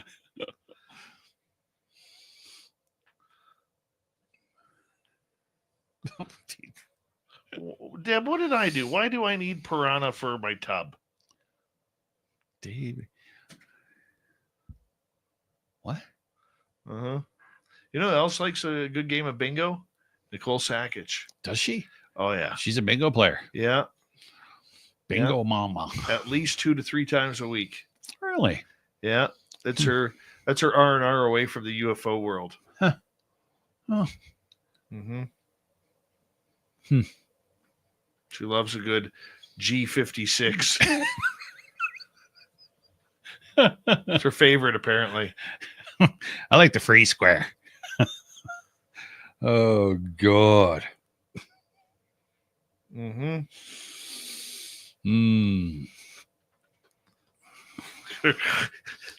I can't read any of it, so that's Just wait, it's coming up. okay. All right. It's coming up. You're so full of... There's that S word again. Oh. Yep. Uh-huh. Yep. It's pretty sad when Nicole names her dabbers, eh? Oh. Yeah. Oh my God. Yeah, she names her dabbers. The best bingo halls is when they serve nachos. I think they all serve nachos. I think so too. With that big, huge tub of fake cheese, and they just... I tell you, a number of years ago when my grandma could still see, Mhm. I took her. Sorry. I took her to bingo one night. Yeah. Figure, I'll go have fun with her. Sure, absolutely. I'll tell you, those silver hairs and blue hairs in Oh, there. oh, You don't say a word, and they know that you're a stranger. oh, absolutely. They know that you're a stranger. Yep. And they are looking at you. If you shift the wrong way in your chair, Yep. they are, shh, quiet. Yep. Oh yeah. The ball is on the freaking screen. Yeah. Uh-huh. Don't disrupt the flow. Then there's always, I don't know if you notice this, but there's always that lot lizard guy in there who's got the cowboy boots, the jean jacket, or the old musty leather jacket.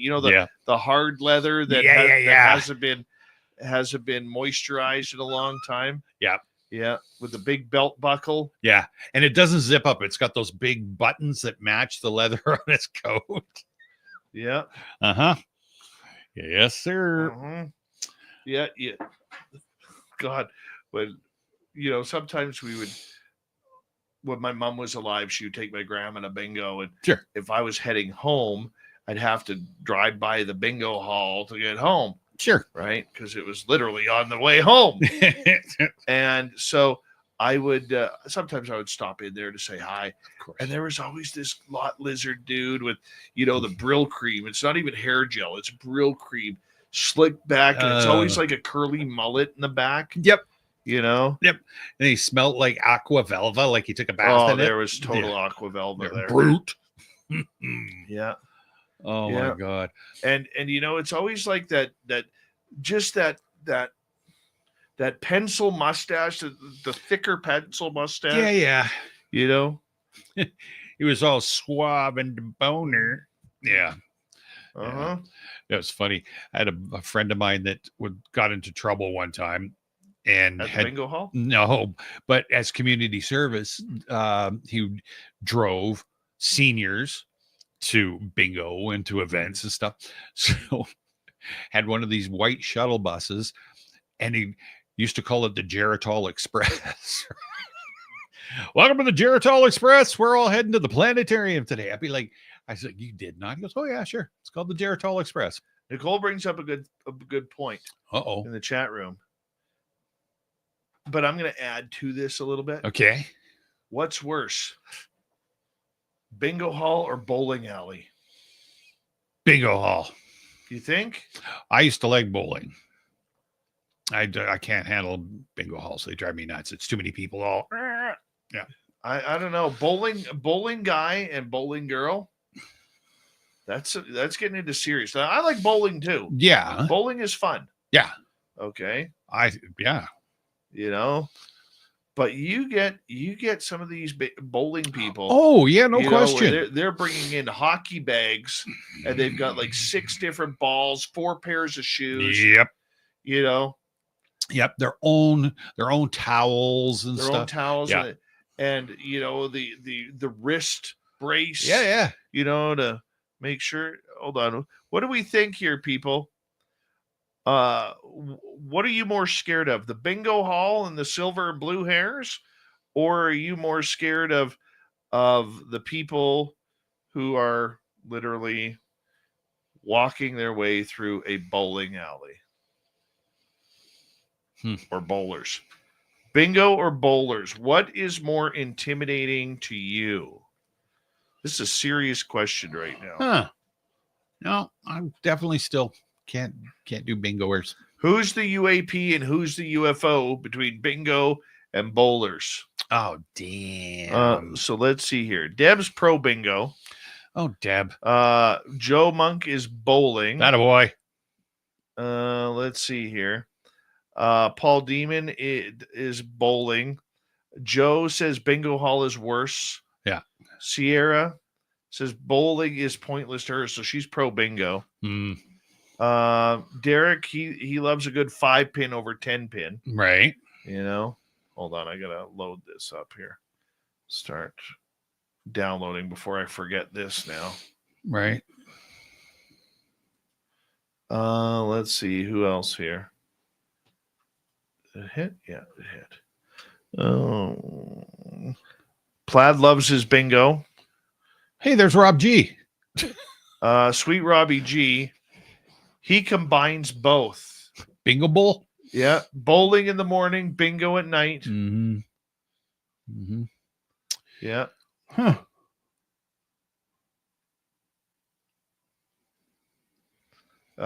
Little Cam and Sandra are all bingo.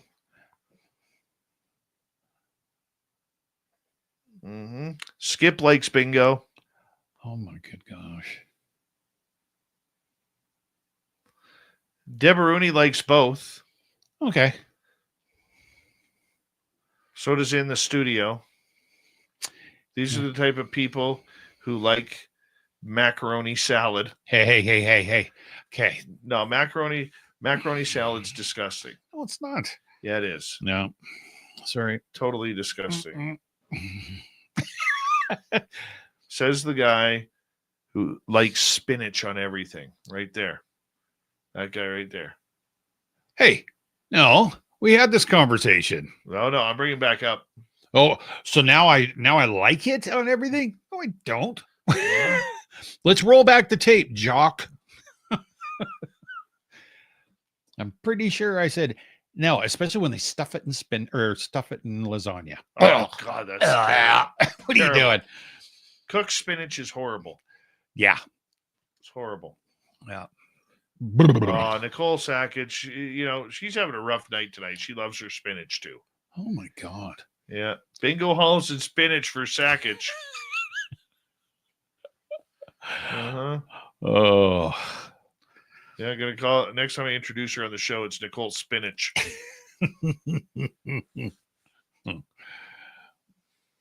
What about spinach dip? Yep, I'll do that. That's okay. Yeah, with sourdough or something like that. Yeah, I can do that. I like a good sourdough. I'd make it. I got tons of sourdough. Yeah, whatever dough. Yeah, I made my own. Yeah, made my own. You never offered it to me. I got tons of that. Yeah. You want to make your own sourdough? I like sourdough. It's not what I asked. Do you want to make your own sourdough? Do I? Yeah. I could if I had time. Yeah. It's Consuming. It can be. Yeah. You know what saves me time on sourdough bread? Going and buying it at the store. Yeah. Ta-da! Mm-hmm. Yeah. I like a good 7-layer dip. Oh, I like a good 7-layer dip. Yeah. Ones that like you get it over a save on and stuff like that. Yeah. I love those. Yeah. You just eat it with a spoon. I'm terrible. Tell me about it. I eat good, man. See, it always ends up going to food at this time of night. Mm-hmm. I want to eat some wings in Vegas. Oh, I love wings. Had wings last night for supper. They're good.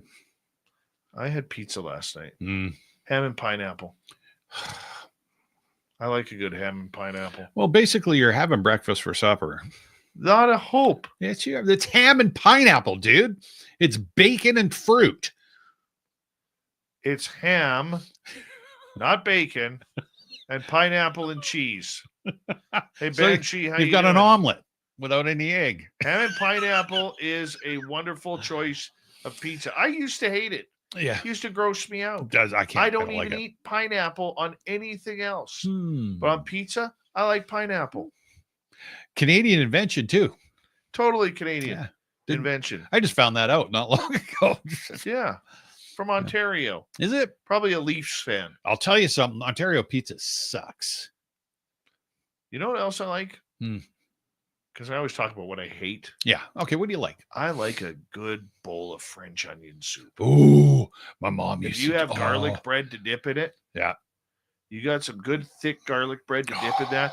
French onion soup is awesome. Mom used to do it in the bowls, except she didn't have just the regular French onion soup bowls. She had the jumbo ones.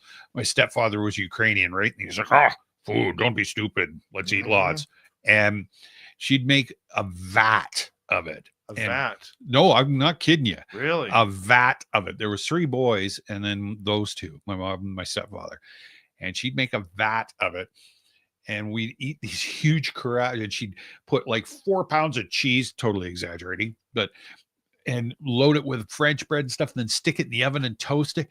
And you just like every scoop, the cheese is just, I love French onion soup. God, I love French onion soup. I haven't had it forever. Me either, actually. I have not had it forever. But there's some place in restaurants, if you go to get a French onion soup now, it's not the same as it used to be, I don't think. It's kind of like, no. It's suspect. No. Can't even eat my last couple pieces of ham and pineapple. You can't? No. They got eaten already by somebody in the house. Oh. Mm-hmm. Young guy doing his homework, eating pizza? No, the other one. Oh. In the bad books right now for that. Eat my pizza. There's no such thing as Canadian bacon. Or no, it's kind of. It's classified. It's not a real thing. Bacon is bacon. There's pea bacon from back east, which is like back bacon and cornmeal, right? That's their big thing. And then I think that's how McDonald's Egg McMuffins started. They didn't just do the ham slices; they did the pea meal ham. I remember that. I think that's Mandela effect for you. Is it? I don't remember that. Yeah, but you were born in what, 1983? 73. Look, I realize I'm still surprised you're alive at being born at 33 like you are. Okay, 35, whatever it is. You're at your age, you could break a hip and there's no coming back from that. Absolutely not. No. Yeah, just take me out behind the barn. Well, if we have to, we have to. Pointy stick. Or just leave me out back in the spring with a pork chop around my neck. Well, yeah, something will show up. That's true. Something will show up. Yep. Maybe it'd be one of those cool, rare foxes we have around here. Yeah. What do they call the firefox? Yeah, the firefox. Yep. Yeah. Has anybody ever seen a firefox in our chat room? Have you ever seen a firefox? They are gorgeous. Mm-hmm. We actually have them here. Yeah. Yeah, they're beautiful. And then I've only seen one up here, and that's me and the missus were out, and then we were talking about the other night. Big silver fox, unbelievably I haven't gorgeous. seen the silver. Mm-hmm. Up in Blue Goose over on the other Yeah. side there. Yeah. So I'm just going to show you guys a picture of a firefox. Mm-hmm. And they're literally one of the most beautiful animals you'll ever see. That's literally what they look like right there. It's coming up. Yeah. There. Yeah. Yeah. We have one in the green belt right here. Mm-hmm. Him and his red and white little friend. Yeah. The down at Sulphurous Lake as well. Seen lots down there. Yeah. I didn't realize that they were a very rare breed of fox. Like there's five, they live in 5 countries. Mm-hmm. Canada is one of them. Mm-hmm. Obviously, yeah. Yeah. No, I think Canada has them. China has them. I think some of the Nordic countries have them too. I've watched them hunt mice. Man, they're good. Yeah, I've watched them around here too. It's like dink. It's really cool. Yeah. Yeah, they are gorgeous. Mm-hmm. Absolutely gorgeous. And the nose is, they're so skinny. Yep. Right? Like they are very, very gorgeous. All right. Tomorrow night on the show, who is here? Geraldine Orozco. Yay! Yeah, we're going to have a little Geraldine time. Talk some aliens and stuff with her. Mm-hmm. Why? Because we can. That's right. Thank you tonight to Deborah Rooney with a hat trick, Mike with 2, CS, Fast Hammy, Frankie, the lovely and talented Kira, Jay, and sensational Shelley for the super chats. Greatly appreciate the love and support. And on that note, we got to send Timmy off to the seniors' home. I will be here tomorrow night. Tim will not, because it's bingo night. See y'all tomorrow, everybody. Love you.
Stay healthy, my friend. You too. If you need bail money, give me a call. Always, Dad. Take care. You too.